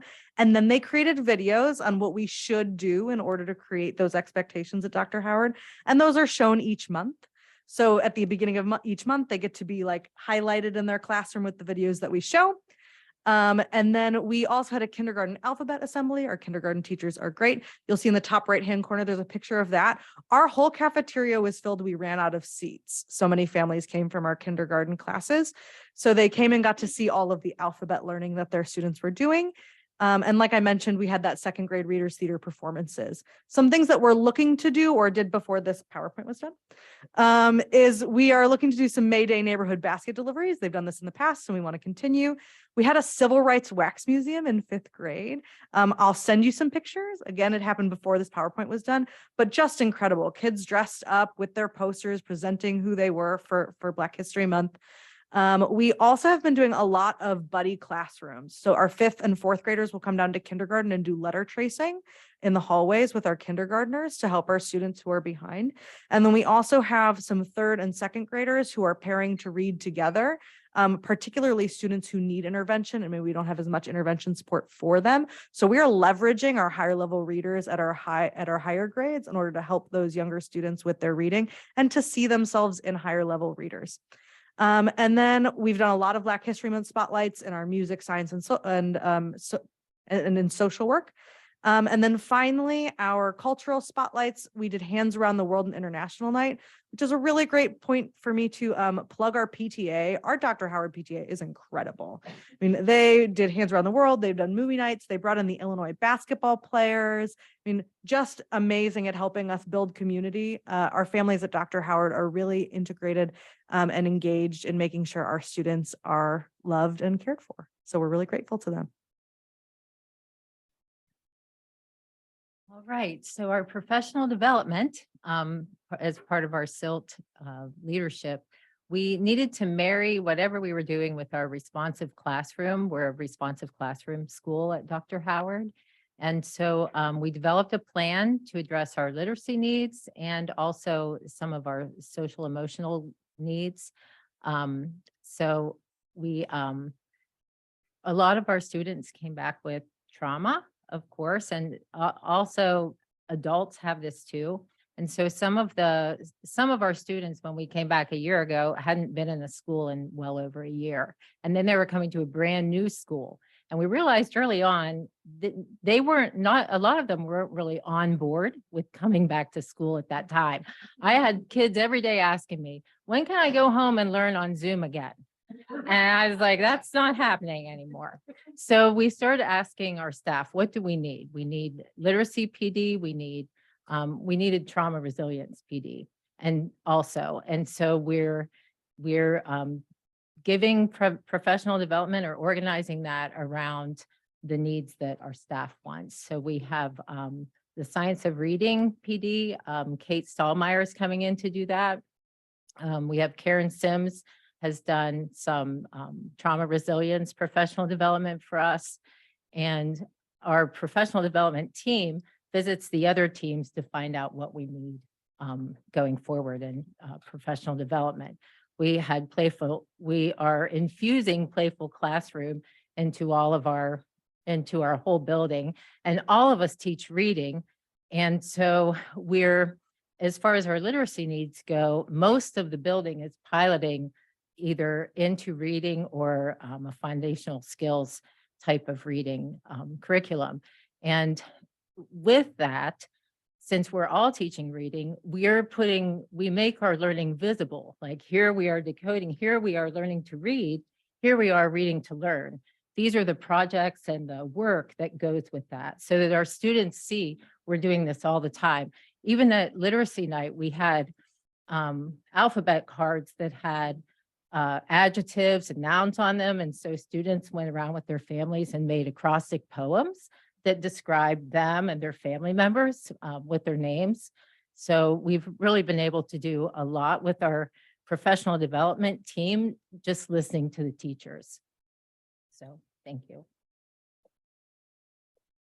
That's a great picture. We're actually, you can't see it maybe in the details, but we're actually building models of the brain with yarn and pom-poms because we're working with Dane's work about the brain and how we learn to read. And we have, by the way, all of our staff doing that. So music, art, right, PE, everyone is learning about how kids learn to read, because what we need everyone to understand is kids aren't wired to read, right? We have to teach, they have to learn how to read. It just doesn't come naturally. So we need everyone to understand that all means all, right? When we say all means all kids need to learn to read. That also means that all adults need to understand how kids learn to read. So again, this should be really no surprise that our student achievement work is around reading. So we really want to develop a protocol that helps us hold ourselves accountable. So we know that we have a very, and we're going to be adopting a new curriculum next year, but we know we have a very prescribed ELA block. So we need to see strong foundational skills instruction. We know that that targeted instruction time might be some more foundational skills work, right? We know what we're doing isn't working. So we have to develop some protocols, right? Where we can do walkthroughs, where we can check on each other to ensure that we're really implementing what we have in place with fidelity, So we also are very excited. We're doing after school tutoring again this year. So this is our second year. Again, thanks to Peter Furch and Rhonda Thornton, because we wrote for an extended learning grant after school, and we are doing some tutoring one-on-one with students. And we're also, I just had to plug too, I'm a SAMS principal. So I use SAMS data as well. So thank you for that. I do use SAMS data to track where I am, right? What spaces I am in, what teachers I'm with, what kind of feedback I need to do. Like every day, almost every day, not every day, almost every day we do that. So we really know that we have to improve the performance for our students, with them being able to read by the time they get to third grade. So thank you. And we're going to just put it out there again. Please come by and see us at Dr. Howard. We do have some books, and we can share with you some of the text that we use through DOPA. So, thank you. Thank you. Any questions? I have a question. So is it safe to assume that your instructional focus is on reading? Reading. Learning to read and reading to learn. I'm So, kidding. right? Decoding, context and meaning. Yep. It is. I just want to say thank you to you as well. The theme, the joy, the student focus, being student centered, all those things is amazing. So I will be by there. I don't need any more books. If you've been in my office, you'll see. I don't know, but yeah, but I just want to say thank you. I love the work that you're doing and the professional development that you're highlighting and using your data to guide and drive that. And I love to hear we're all reading, teaching reading. Love that. Thank you. Mr. Brown? I just want to say thank you for the work that you're doing, and just an observation of all of the school highlights that we've seen in the last few months. It's like people are excited and they actually feel good about being at work. You can't fake that. And so I commend you all for, riding with the bumps, but really rallying together to do what's best for our students. We've been wanting to hear and see that for years.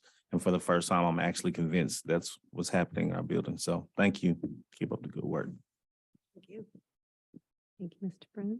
And truly, I can say, and really, the SILT leadership structure, the school improvement plan, the focus schools work, that has really driven us to hone in, right, on what we want to do and our action steps. Kathy? I want to highlight the playful classroom stuff, because I think not only is that a wonderful way to teach students, but that I would think is part of the reason that the staff is so joyful. We all need to be a little bit more playful in our work. And I love that you're demonstrating that to students, and that it seems to be reflected in how the staff feel about things. So I love that. And I also really love bringing in families to read and having families talk about their favorite books, and just, ensuring that reading is an every time, everywhere activity. It's around the campfire. It's with dogs. It's, it's something you can do all the time and that everybody should be doing. So I really, really, really like that. Thank you. Anyone else? Is it still Art Mark cookies that are the staff favorites if we come by? You know, we're like anyone in education, we love free food. So anything works. And how can we support you? I think one of my response to that would be to continue to advocate for students at the elementary level, especially from the equity lens when we look at our policies and our practices and our systems that limit us. So two of our biggest highlights, DOPA and after school tutoring, is really difficult for us. We can't put kids on an MTD later in the day. We have to have transportation, right? And we got through that. Year 2 of DOPA, we figured it out.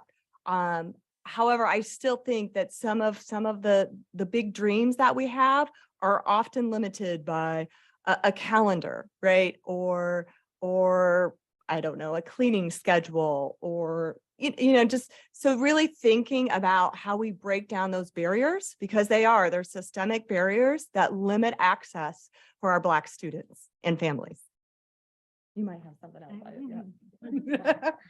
So just to echo that and to like keep a focus on our equity lens, right? Our students at Dr. Howard, and I'm sure across the district, but I'm at Dr. Howard every day, the amount of trauma that they carry with them, especially our Black and Brown students, is monumental. And our students are suffering from things like homelessness all the time. And so we have one social worker and he is awesome. And we have a halftime psych and she is amazing, but it's not enough. So I think that the more socio-emotional support we can supply to our kids at the elementary level, the more they're going to be ready to go into middle school and not need maybe as much support. So if we can provide those extra FTE for social work and counseling and psychiatry at the elementary schools, I think that would be really wonderful for our students. And I think you'd see growth in not only SEL, but in academics as well.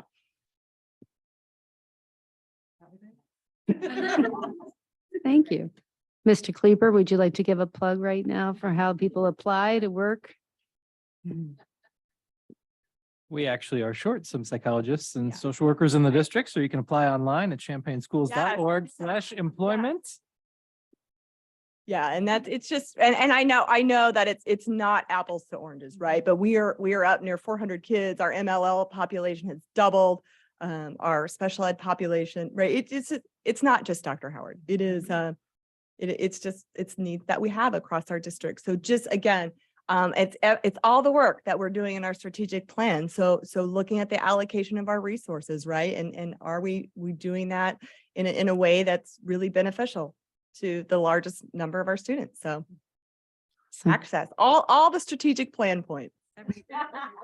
Every kid, every day. Thank you. Thank you all so much. Sorry, we don't have swag, but you're still welcome to come. You by do, just in a Dr. different way, that's all. Okay. Yeah, and just as a reminder, that's what your ask is exactly why we asked for what your data, what is your data saying?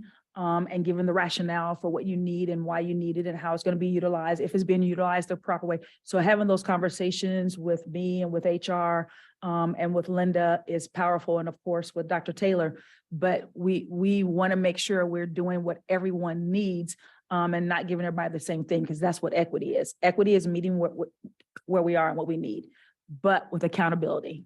Mr. Kleber has my proposal. Yes, he does. Thank you. And you know, I've seen it. So, but thank you.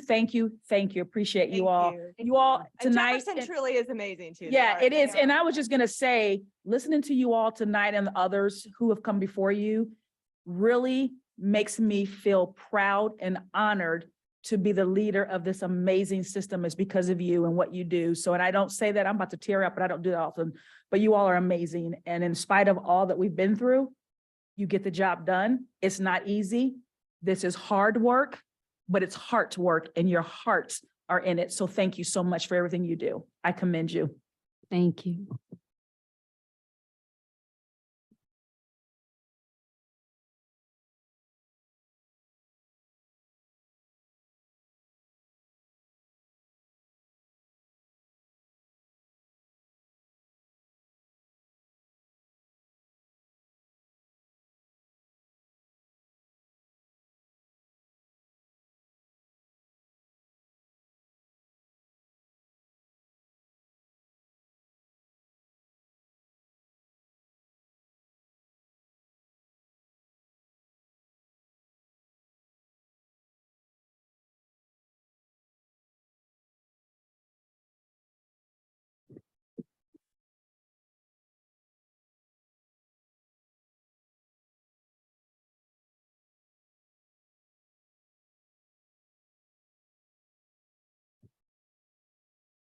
Okay. That will move us to agenda item B, which is the first read of press issue 110 policy updates and policy 7.270 update. Mr. Dan Casillas. Good evening. Well, I'll try to make policy sound exciting, but I don't know that I can top anything that Jefferson and Dr. Howard did. That was amazing presentation tonight. Tonight, I am presenting to the board a first read and review of press policy 110 updates and then policy 7.270 administration of medicines to student updates. These policies have been reviewed by district administration, school attorneys as appropriate, and our policy committee. Press issue 110 updates were published at the end of the first semester and reviewed. And then policy 7.270, the board actually reviewed this policy in its entirety during the original adoption.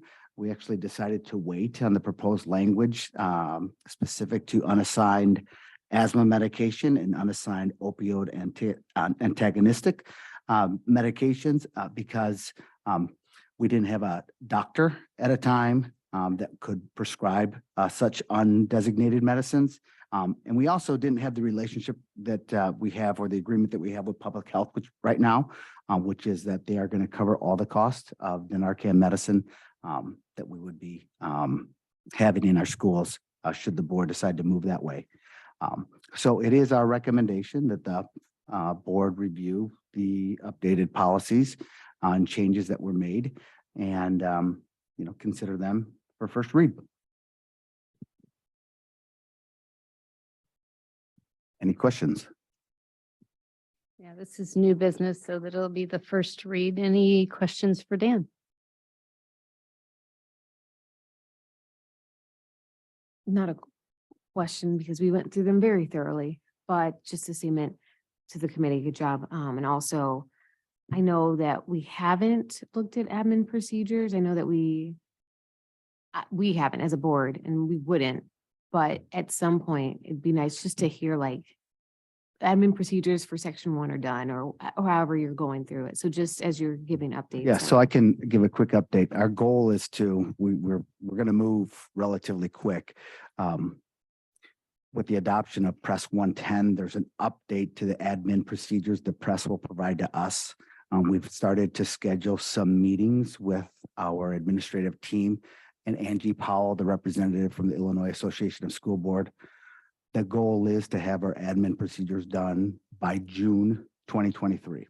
And so there's going to be a lot of work from the adoption point of 110 to the end of the school year to get all that done. But that's where we are in that process. Okay. Anybody else? Okay. That will move us. Oh. Just the one? I thought there was two. Nope. Okay, and that will sit for. I'll bring it back to the board at the last board meeting in March. I think it's the 27th Okay. For approval. Great. All right, thank you. Item 6, that's our action agenda, new business. Item A is the student code of conduct for 2023-2024. Mr. Thomas. Yeah, good evening. So Dan and I get to follow the schools and all the energy, and we come in policy and the student code of conduct. We will make some connections. So the code is reviewed every year by members from the Discipline Advisory Committee. We have representation from all levels, elementary, middle, and high, and 2 board members also serve on that committee. We have lots of conversations. We look at data.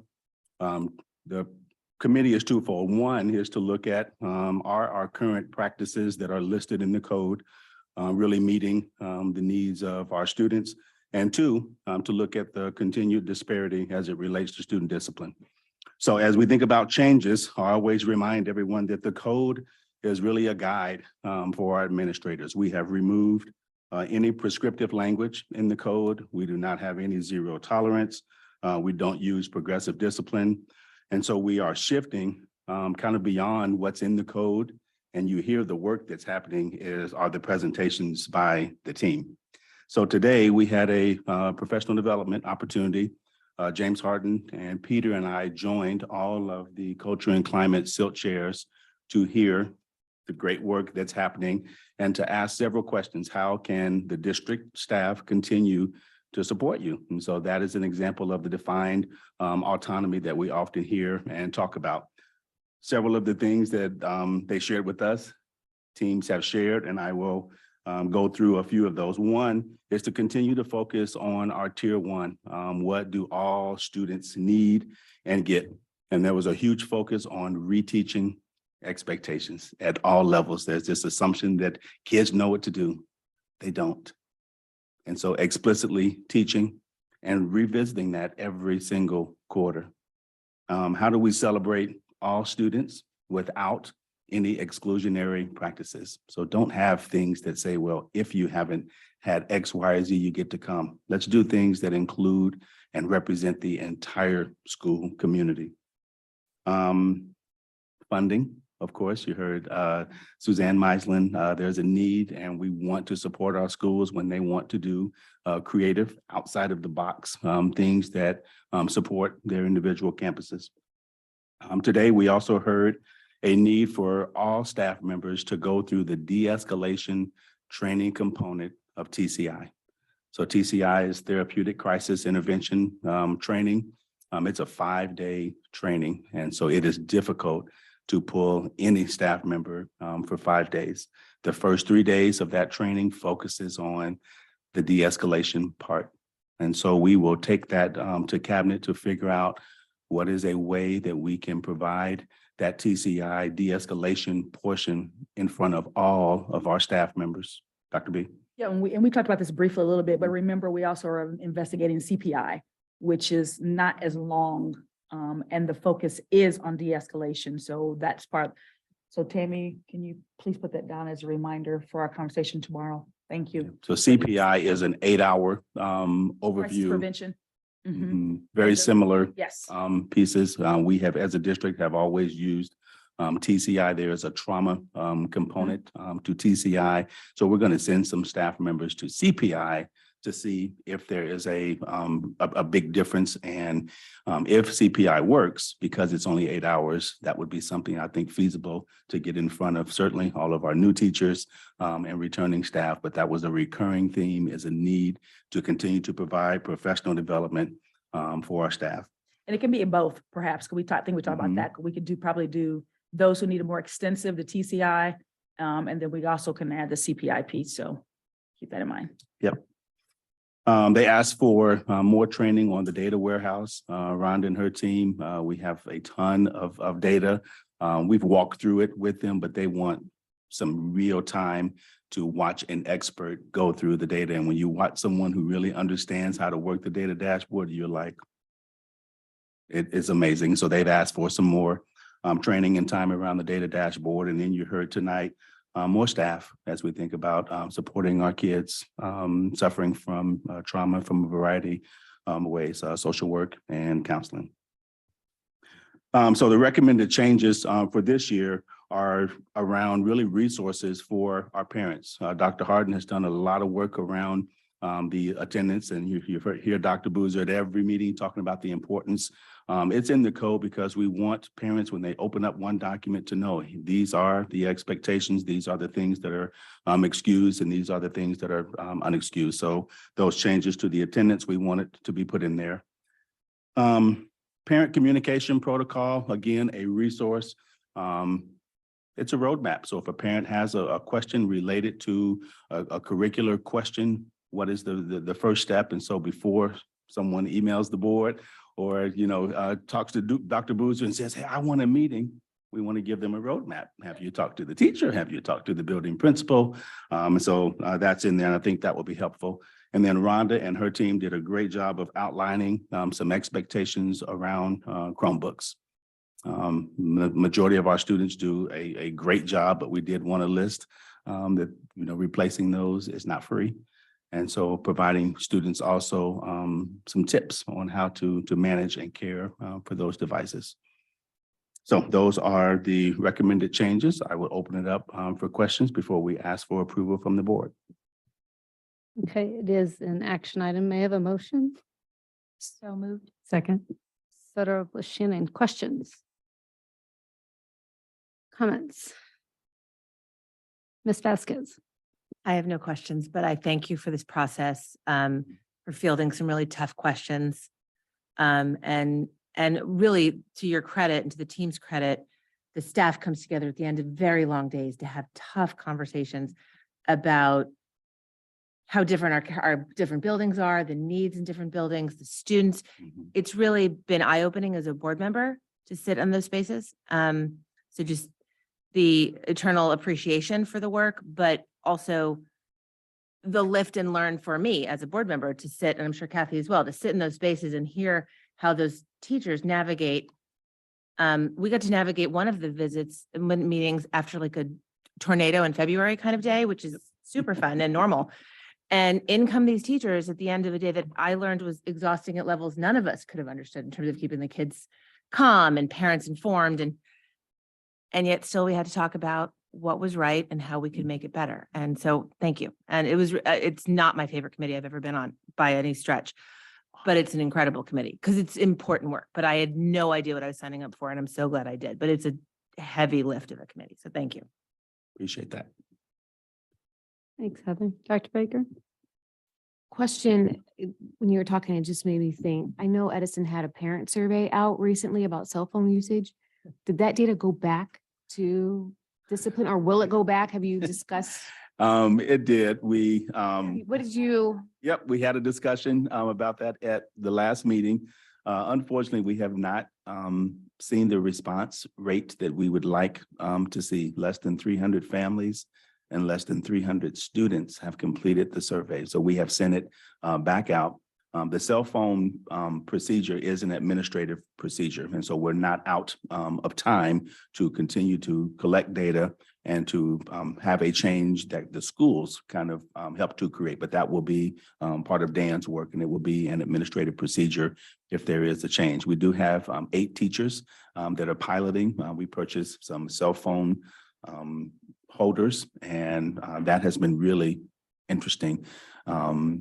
It's been mixed for teachers have had great feedback. The students are like, oh my goodness, I do notice a difference and I have no problem turning my phone in. Everyone should do this. And then we had 4 classes where the kid says, you're not taking my phone and I'm not putting it in that box. So 0 participation all the way up to 100% participation. So I think the data is important to hear from our families, our kids and our staff, and we will certainly work with our administrators to think what will be best from an administrator procedural standpoint as we look towards next year. Yep. I filled that survey out. Did it go to middle schools only? 612. 612. Okay. Okay. That's too bad. Is there a way to park the survey? Maybe on the announcements that come out? I think that's where I found it. It's been in the newsletters, announcements. We send it out in a variety of ways. I'm not giving up hope. We'll keep trying. I don't know that I saw it in central announcements. I'll jot that down. Yeah. Good. I can't remember if that's where I found it or not. It's been a minute. Okay, Thank you. very nice. Any other questions or comments? Okay, this is an action item. Tammy, would you call roll? Ms. Soteropoulos, Yes. Ms. Shannon, Yes. Ms. Armstrong, Yes. Dr. Baker, Yes. Mr. Brown, Yes. Mr. Kleppel, Yes. Ms. Vasquez. Yes. Motion carries 7-0. Thank you, Mr. Thomas. That moves us to item 7, which is a report informational on public comment. Dr. Baker asked that we have a discussion about it. I'll turn this over to you, Dr. Baker. Yes, so it does not require a vote as we moved it back to the end of the meeting. I think it was pre-COVID almost. Just, yes, a discussion to figure out what we should do. I think in some ways we want to we hope that the community respects our time. And I think that for a while there, it became 2 hours. And it's not that we don't want to listen to people, but we also have a lot of business work that we need to get done. And so I think that we can compromise in some ways. And I'd like to propose things that we've talked about. So particularly this one, I think gets at the compromise between hearing community members and allowing for the superintendent to speak, as well as us get what we need to done before 11 p.m., which many of our meetings have lasted till. I would say that we provide up to 30 minutes of public comment following the superintendent's report. Obviously, you'd have to be here by 6 p.m. to submit your public comment card. And then once Dr. Boozer is done with their report, we would allow up to 30 minutes, not to say that we would use all 30 minutes, but up to 30 minutes. And then we could move forward with some of the other presentations and board items that we have. And then if there's any big votes that have happened, making sure that we have public comment before we actually take that vote, something that we have started to institute. It hasn't necessarily made its way to the agenda, but I think that that makes sense if that was a space which we could allow for some input as well. And then obviously have the public comment still at the end, should we not be able to accommodate all that lasts for that 30 minutes. So that is my proposal. Again, I'm not sure, we didn't take a vote before, don't think a vote's needed now, but potentially at least some feedback from other board members. Yeah, it doesn't require a vote. We did move it. It was in COVID. We had lots of feedback during COVID of mask, don't mask, open, don't open. And it was hours and people stretched out of the building because it was such a divisive time. So it is a good time to revisit, but I agree that elevating your voice, Dr. Boozer, and allowing you to speak is critical.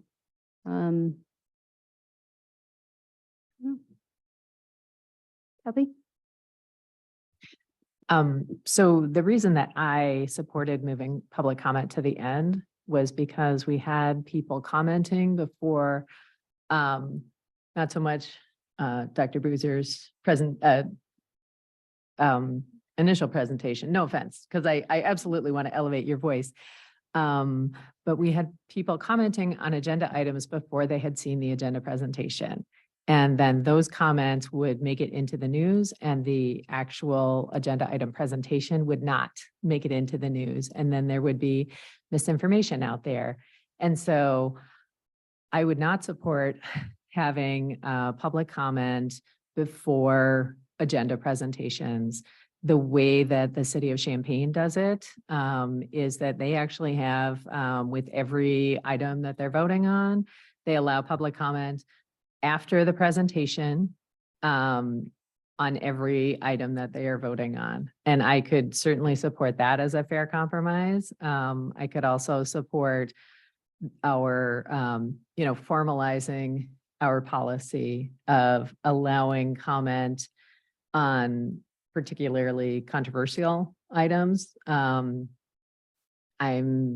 not quite sure how we would formalize our informal policy, but I personally, I'm only here for a few more board meetings and then I'm done with my term on the board. So, give my comments what weight they deserve in light of that.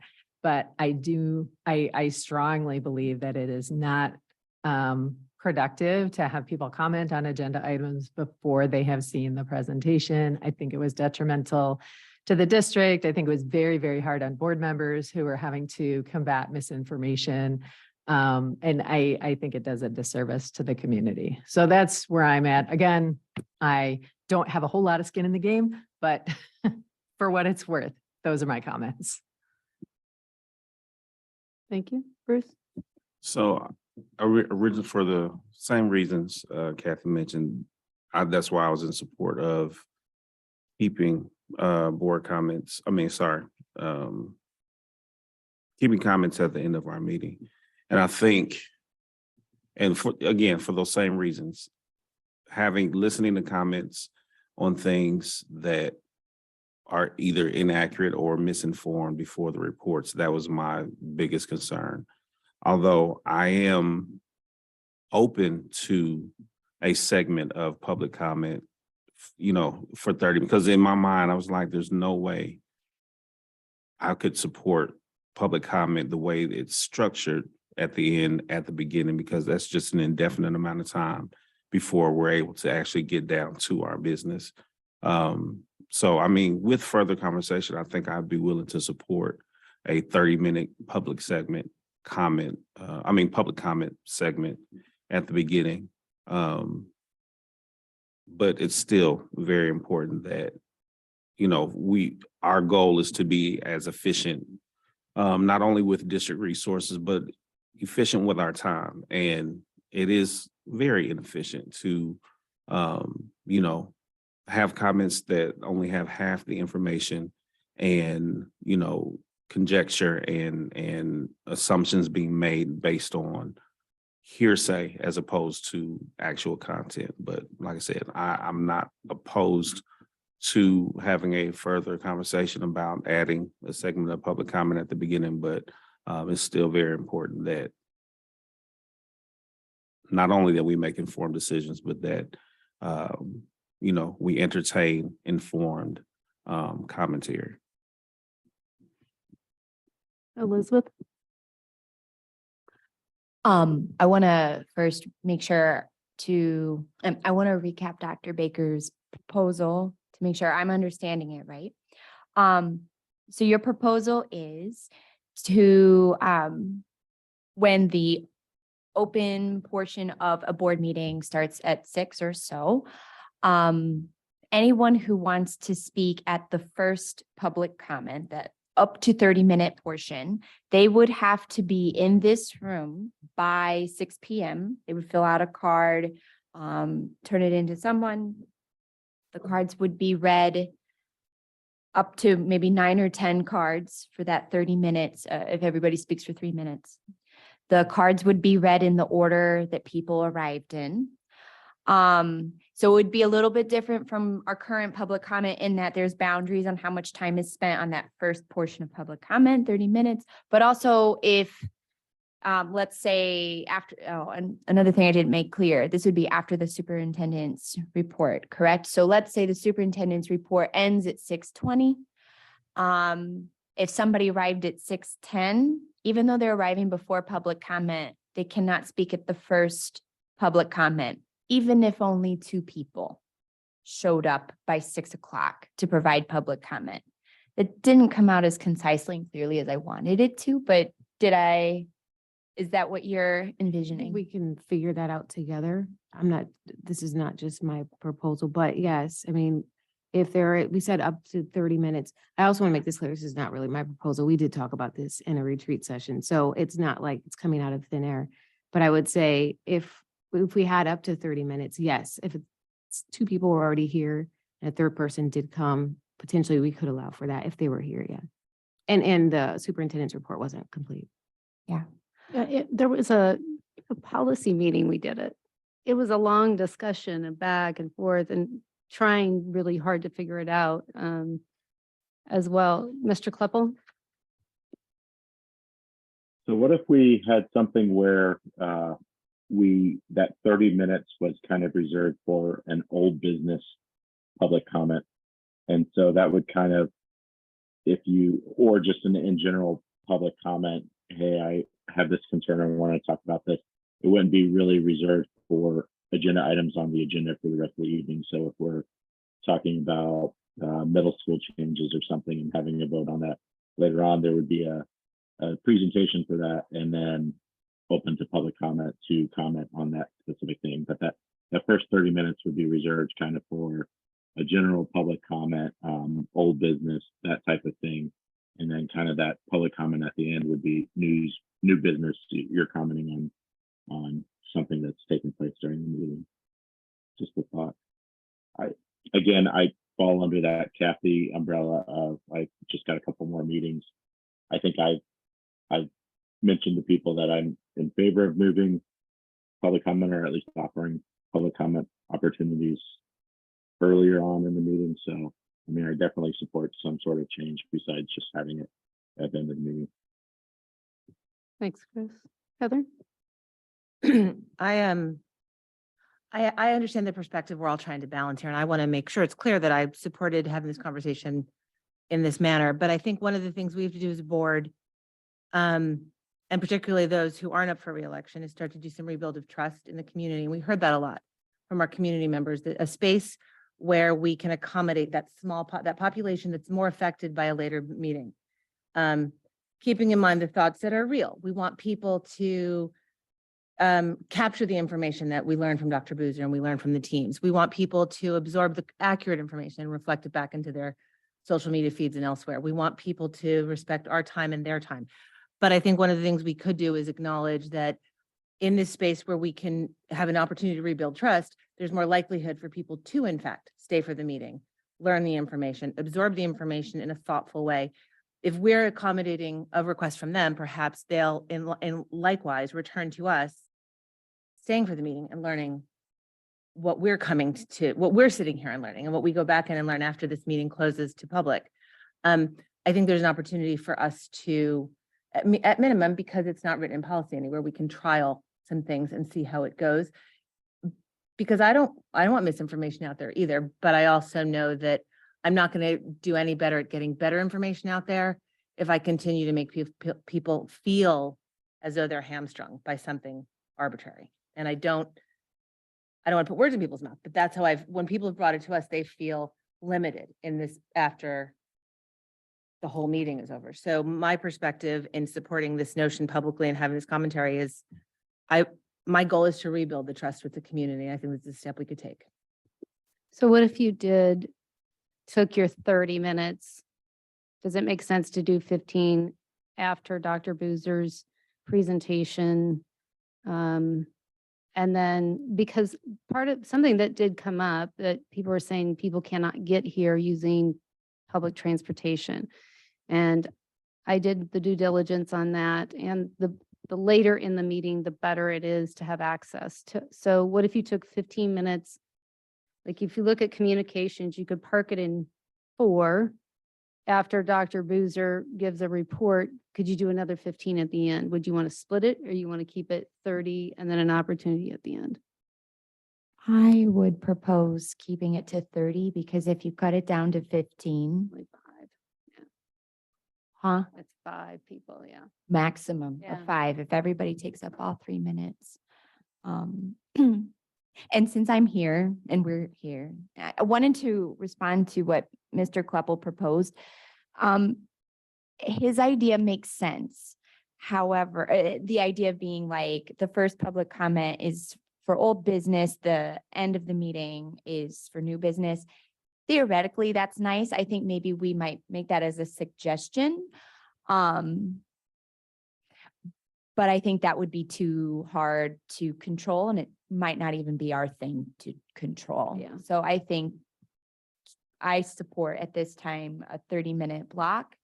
But it would strictly be cut off at 30 minutes or when the final speaker is done and read in order, and give that a try. I think it would also help the board and the community know, like, okay, if we're going to try this, we're going to try it for, and I'm making up these times.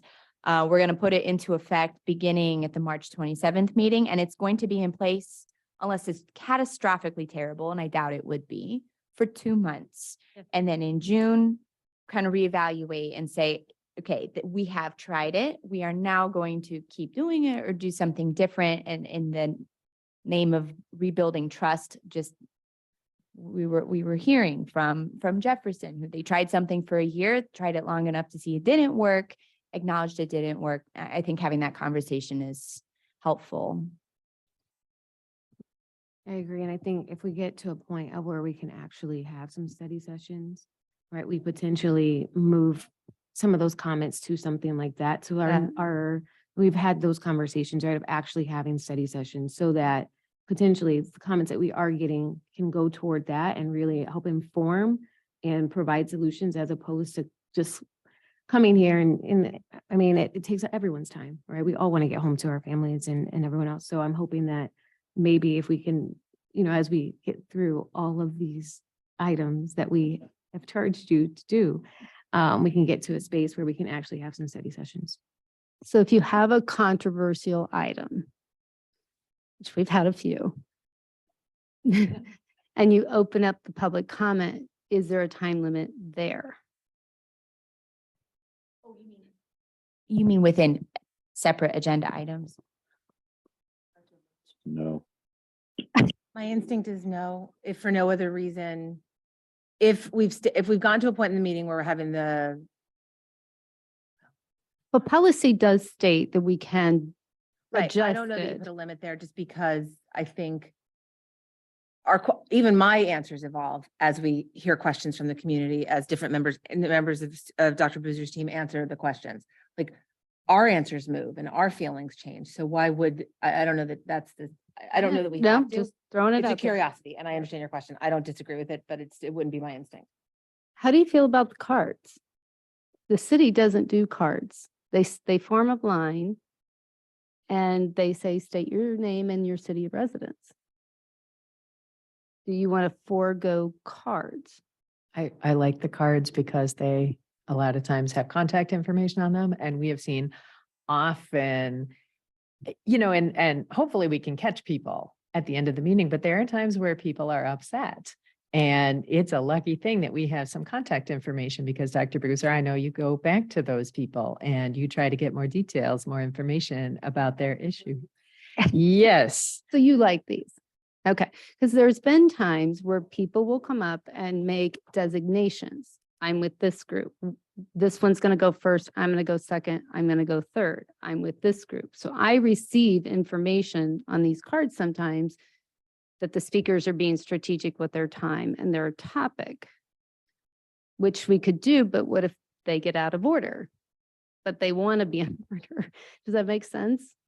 What if, like, if That isn't our problem. They should be coordinated to have it. You're right. And they could turn in actually, even if one person was here, they could turn in all 3 cards or 4 cards at the same time. And if Tammy is the person who's collecting the cards, for example, maybe, Tammy can teach us how to be organized. I don't need to, like you had this idea 30 years ago, is to put numbers at the top of the cards. Like this is the order that people came in. My suggestion about the card was, it sounds like the cards are helpful, but maybe change the formatting of them a little bit to say like, we need your name, we need an email or whatever you actually need. And then provide like, this is helpful for us. You don't have to fill in your address if you don't want to, so that we remove barriers, if people don't want to give that information. And I also wonder if it could be helpful if we have it says on the card, like, what do you want to talk about? Maybe like structuring that a little bit more, because sometimes when people come up, they've never been behind a microphone like this. It's a really overwhelming thing. So maybe like for folks who don't have a statement written out and they need a little structuring to make sure their ideas actually are spoken. Some suggested, I don't know. It would make sense in my head. It would be nice if all the cards go to Tammy, because sometimes they come this way and this way or across this way. So it would be nice if we can designate that they land with you and then they come as a collection. And that also gives us a little more consistency and tightness to the time. Yeah, you have to come sit by me. I'm kidding. Yeah, they as long as they land there, that's all that matters. Just shift down. Tammy go over there and then everybody shifts down.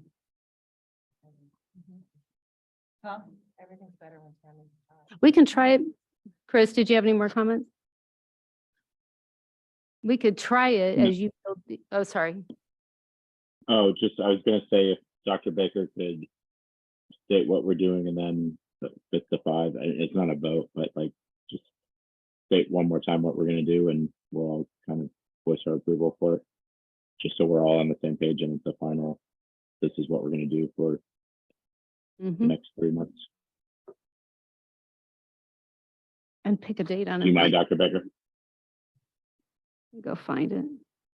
So that we would allow 30 minutes, up to 30 minutes at after Dr. Boozer gives her superintendent's report for public comment, allow public comment if there's a vote coming up that we know that that we either received emails about or that, people have contacted us, making sure that there's at least space. So if you know of that, perhaps contact Dr. Boozer and the president to let them know, potentially to add the public comment space there and allowing for public comment at the end of the meeting.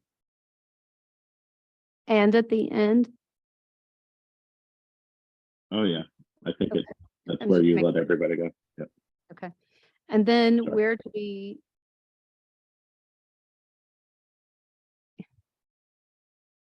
Okay. I'm just trying to figure out how to give you the capacity to maybe address anything that might still not be quite accurate, that's delivered in that format, but not be, not defensive, but just corrections or addressing it. Do we give you an opportunity also at the end? Okay. And I say that because no matter what I say, people will take it as That's true. defensive. That's the reality of my life. Okay. So I'm just putting it out there and just keeping it real. The other thing is Tammy and I can sit and work together to determine how to make sure the agenda goes. I just need direction from my board. So whatever you direct us to do, that's what we will do. We'll put it in item 4, which we already do. We have the communications board here, and typically it's you, and we have board members here. Do we want to move board comment to this thing? I would strongly say no, we do not move board comment. We leave board comment at the end. Because I think if we are having some community members comment at the end, then we should have board members commenting at the end. We moved board comment to the end specifically because we were saying it is, I think, disrespectful to have open board comment at the beginning when we are asking our public to have their Yeah, we open did. comment at the end. So that's my feeling on that. So keep board member comment at the end? And am I understanding that on the actual agenda, not just on the communication card, we will put public comment on the Right here. agenda? Then again at the end, correct? Yeah. Okay. So when Tammy, you build it, we got it. and then if there's, and it might be something that you see that we don't know, that you might want to add in a public comment opportunity in an agenda item that maybe we don't know it's controversial, or you're gonna launch something controversial. This is y'all's meeting, not mine. Okay. So. We'll figure Hey, it out. Jeff. Go ahead, Elizabeth.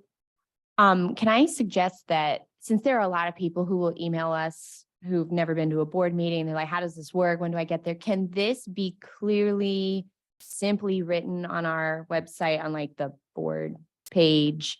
Make it very easy to find so that people know how this works. Because I could see it still being kind of confusing because you have to be here by 6 o'clock to do the first public comment, but you can pretty much arrive anytime to do the second. Well, I don't think you have to be here at 6, right? Well, I think that's what we're, Yeah, that's how I That's what we're understand. saying. How about Stacy and I and cabinet? They're, I love you all. We'll work on some verbiage Yeah. about what we thought we heard. Give it to you all and you tell me yes, no, or whatever. And then Yeah. when we give me the Yep. go, we'll put it on your board page. Okay. Okay? Yeah, I think. that Chris? sounds good. All I was gonna say is I think it'd be really easy to, every single item, including the consent agenda, not every individual item in the consent agenda, obviously, but any item that has a vote with it that evening gets a question after your second and your motion, just like, are there any questions or comments? Then there would be, is there any public comment on this topic? And then just go on. And 99% of the time, you're probably gonna have no comment on those mundane things, but then then there's a consistency to it, and it's not saying this thing isn't important to us, so we're not gonna put the public comment. Just anytime there's a vote, open it for a quick public comment. It'll be a quick, no public comment, and move on. Just like the tax levy, we open up to public comment. We've had one public commenter that I can recall in the past 8 years. So that's just my suggestion. If you're taking a vote, open it up to public comment. I believe that's what the city dynamic and probably other public bodies do. If there's a vote with it, just have it as it's a really easy bullet item to read after board comments and questions. Is there public comment on this? And then it would just provide consistency. Yeah, the city does not allow public comment in the beginning. They allow it on each item, action item, and then a general at the end. I understand that. So we'll just be better than Okay. the city. Okay. I want to reiterate, I would strongly support changing to that. I do not support having public comment at the beginning before there have been comments on agenda items before there have been presentations. I would strongly support going to the city model. I would not support the 30 minutes and then it's kind of a hybrid. And I honestly think it's more confusing. And I think that it would be harder to navigate. But again, I only have a handful more board meetings. So my one little vote doesn't matter that much. I was thinking the city doesn't have students and we have people in our audience that bring children. And so I think it is thoughtful that if you have a child and they're with you, I think it is an opportunity at the front end. The city doesn't probably get the same type of public comment. And we've seen it, like kids sitting here. So I could support that. We could build the agenda. You could send it out and then we can all look at it and go from there. Okay. All right. Any other questions, comments? Thank you, everyone. That will move us to agenda item 8, which is our consent agenda, which is new unfinished business. May I have a motion? So moved. Second. Soteropoulos Vasquez. I'll read through these. Item B is a resolution authorizing the sale of district personal property. Item C is completed FOIA request. Item D is human resource changes. Item E is the release of licensed staff. You want to comment on that, Yes, Mr. Ms. Armstrong, I Cleaver? do. So, for those who are watching, right, we are not getting rid of massive numbers of people. The vast majority of these people will be re-employed tomorrow. This is a procedural thing that happens every time this year, so I don't want a news story or something that says Unit 4, fires, 50 teachers or however many are on there. That's not the case. Most of them are coming back, so. Thank you. F is bills and treasurer's report. G is the approval of minutes from February 13th and the 27th. Any questions? Tammy, would you call a roll? Ms. Soteropoulos, Yes. Ms. Vasquez, Yes. Ms. Armstrong, Yes. Dr. Baker, Yes. Mr. Brown, Yes. Mr. Kleppel, Yes. Ms. Shannon. Yes. Motion carries 7-0. That will move us to item 9, public comment. I have one card. Christy Arnold. Any other cards?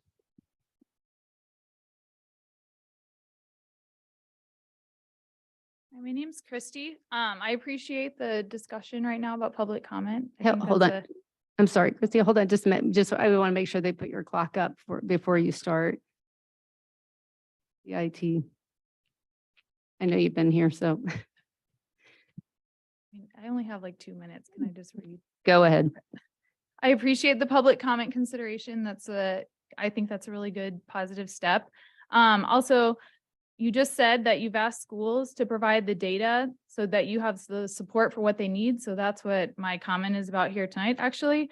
On December 14th, after scenario 4 version 1 was presented, I sent an email to Dr. Boozer and Mr. Thomas asking for the data behind the Carrie Busey BTW middle school feeder swap. There was nothing shown at that meeting, and I pulled information from Cooperative Strategies slides, which we've all seen, showing that Carrie Busey and Bottenfield are only 1% different on the low income percentage, and Bottenfield is over 3 miles closer to Franklin compared to Carrie Busey. With the transportation issues that we're facing, this seems relevant. So I just wanted more info on why only 2 schools were being swapped and what issue was being attempted was going to attempt to solve. Dr. Boozer responded in 2 separate emails that the reason was, and I quote, Bottenfield fluctuates between being a Title I or a non-Title I school, whereas Carrie Busey has never been a Title I school, end quote. So after not receiving the data that I asked for on when these schools were last Title I followed the advice from someone at ISB and FOIA'd for it. It took an extension and a pushback but I finally got the info and I got the Title I forms for the past 10 years. Here is what I learned from those forms and the questions that I have. I first tied out the information for the year that ISB had already provided me, and I matched it exactly to the Title I form. So I knew that I had the correct forms that show the percentage of low income for each school, along with the amount of money that they each receive from Title I, if any. Carrie Busey has been Title I for 6 out of the last 10 years. Unit 4 chooses the Title I method whereby any school with over 35% low income qualifies. Last school year, Carrie Busey was listed as 34.94 on the Title I form and therefore did not qualify. This is a bit convenient since 35% is the cutoff. I would have not thought much about it, except for in that same year, 4 other elementary schools were listed as 100% low income on the forms. I'm no more confident that 34.94% is accurate as I am that multiple Unit 4 schools are 100% low income year over year. Not only that, but 7 out of the last 10 years, anywhere from 4 to 6 schools in each of those years have been listed as 100% low income. Even further, in 2 of those years, schools were listed as over 100% low income on the forms, which isn't even possible. In every single one of the 10 years, more than half of the elementary schools on the forms were outside of the allowable range of the choice algorithm as described by Mr. Thomas on January 9th. I share these facts because I want to know why we have still never been shown any data or information behind the middle school changes or many of the other changes that were listed. Whenever I ask for data, you don't share it and suggest that I need to run for the board to be privy to it. We shouldn't have to FOIA for the data on things that you are talking about at the meetings. Thank you. Thank And you, I Ms. have the forms here. Thank you, Ms. Arnold. I have no other cards. Okay. That will move us to item 10, which is board member communications. Anyone? Dr. Boozer, I brought you this. I went to the Family Resiliency Center on campus, has a new leader and they have a new strategic plan, and it is such an incredible resource to families. So I grabbed this. There's a room in there to make PECs. They laminate. The staff is super supportive. So I was just brought you that just to make sure that our teachers and staff know that what a great resource it is here at the university. And it's free. You don't know, because that's my, You said you brought it. okay. Yes, but you'll want that. Okay. And Tammy, I was thinking we're getting close to that time of year of activities and events at the schools. If would you mind making us a Google grid for the board so that we know what events, who's going where, and the dates on those? Pretty please. Thank you. Please include me because I'll get lost as where I'm supposed to be. I think you end up on there. Yeah. Anything else? Okay, that moves us Just to, a- oh, sorry. A couple of notes. I know that we often get asked about parent input, and I think all the schools have 5 essentials up right now. So please do take the time to link to your kid's school and fill that survey out. All of them are I think wanting input to increase numbers as well. A couple other comments. Track has started and we had some amazing performances this past weekend. Daniel Lacey, I cannot wait to see what he does, but had some really fast times as well as from Centennial, and our Central athletes and our girls had a 4x2 school record indoor time. And so I'm really excited to see what takes off there. And also the Central Archers took first at the Centennial tournament. I saw the message today. Okay. So, but they were like, but Centennial did well too. And they did, obviously. So we want to acknowledge both teams. I know there's so much happening all the time. But I did want to acknowledge that. And just a comment for you, Rhonda, I know that we just talked about Chromebook usage. And one thing that I've been meaning to just acknowledge, yes, our students may have not used Chromebooks in the best ways possible, but I was able to hear about a student who used their Chromebook while they did not have a place to stay, a steady place to stay. that charged it during school so that their phone could be charged outside of that. And so the ways in which we thought, in which we hope for them to use, they thought of other ways to use it. And I'm grateful that they had that opportunity, right, to stay connected and stay charged in the midst of all kinds of things. So with the bad stories, there's also a lot of good as well. Thank you. Thank you. That'll move us to I'm item. sorry. Okay. I got a couple last minute announcements Oh, that I go forgot. for it. Thank you for the 5 essentials because I meant to say something earlier today about that. But I also want to remind everyone that we have this Thursday and Friday, no school for students. We have parent-teacher conferences in the evening of the 9th. During the day, we have school improvement, so some more professional development, looking at data and things of that nature. And then parent-teacher conferences the morning of that Friday morning. And then next week, we're on a much needed, much deserved spring break. So all next week. So thank you. My kids can't wait. That will move us into item 11, which is the report. Whom did we affect? Whom did we tell? Fabulous presentations from our middle school and elementary school. I don't know how people are going to choose if they watch those presentations. We do have a new read of a policy updates that will stay there for the community to review and to bring it forward back at the last meeting in March. And the student code of conduct has been approved. I'm sorry? Oh, yeah, we'll bring forward public comment changes on the next agenda, so watch for those. And our future meetings is a regular board meeting, March 27th and April 10th. We do have a need to go back into exec session.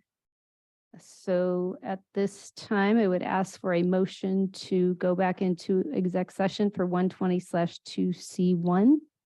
So moved. Second. Soteropoulos Shannon. Tammy, would you call roll? Ms. Soteropoulos? Yes. Ms. Shannon? Yes. Ms. Armstrong? Yes. Dr. Baker? Yes. Mr. Brown? Yes. Mr. Kloppel? Yes. Ms. Vasquez? Motion carries 7-0. It's 8:22 and the Board of Education is in exec session.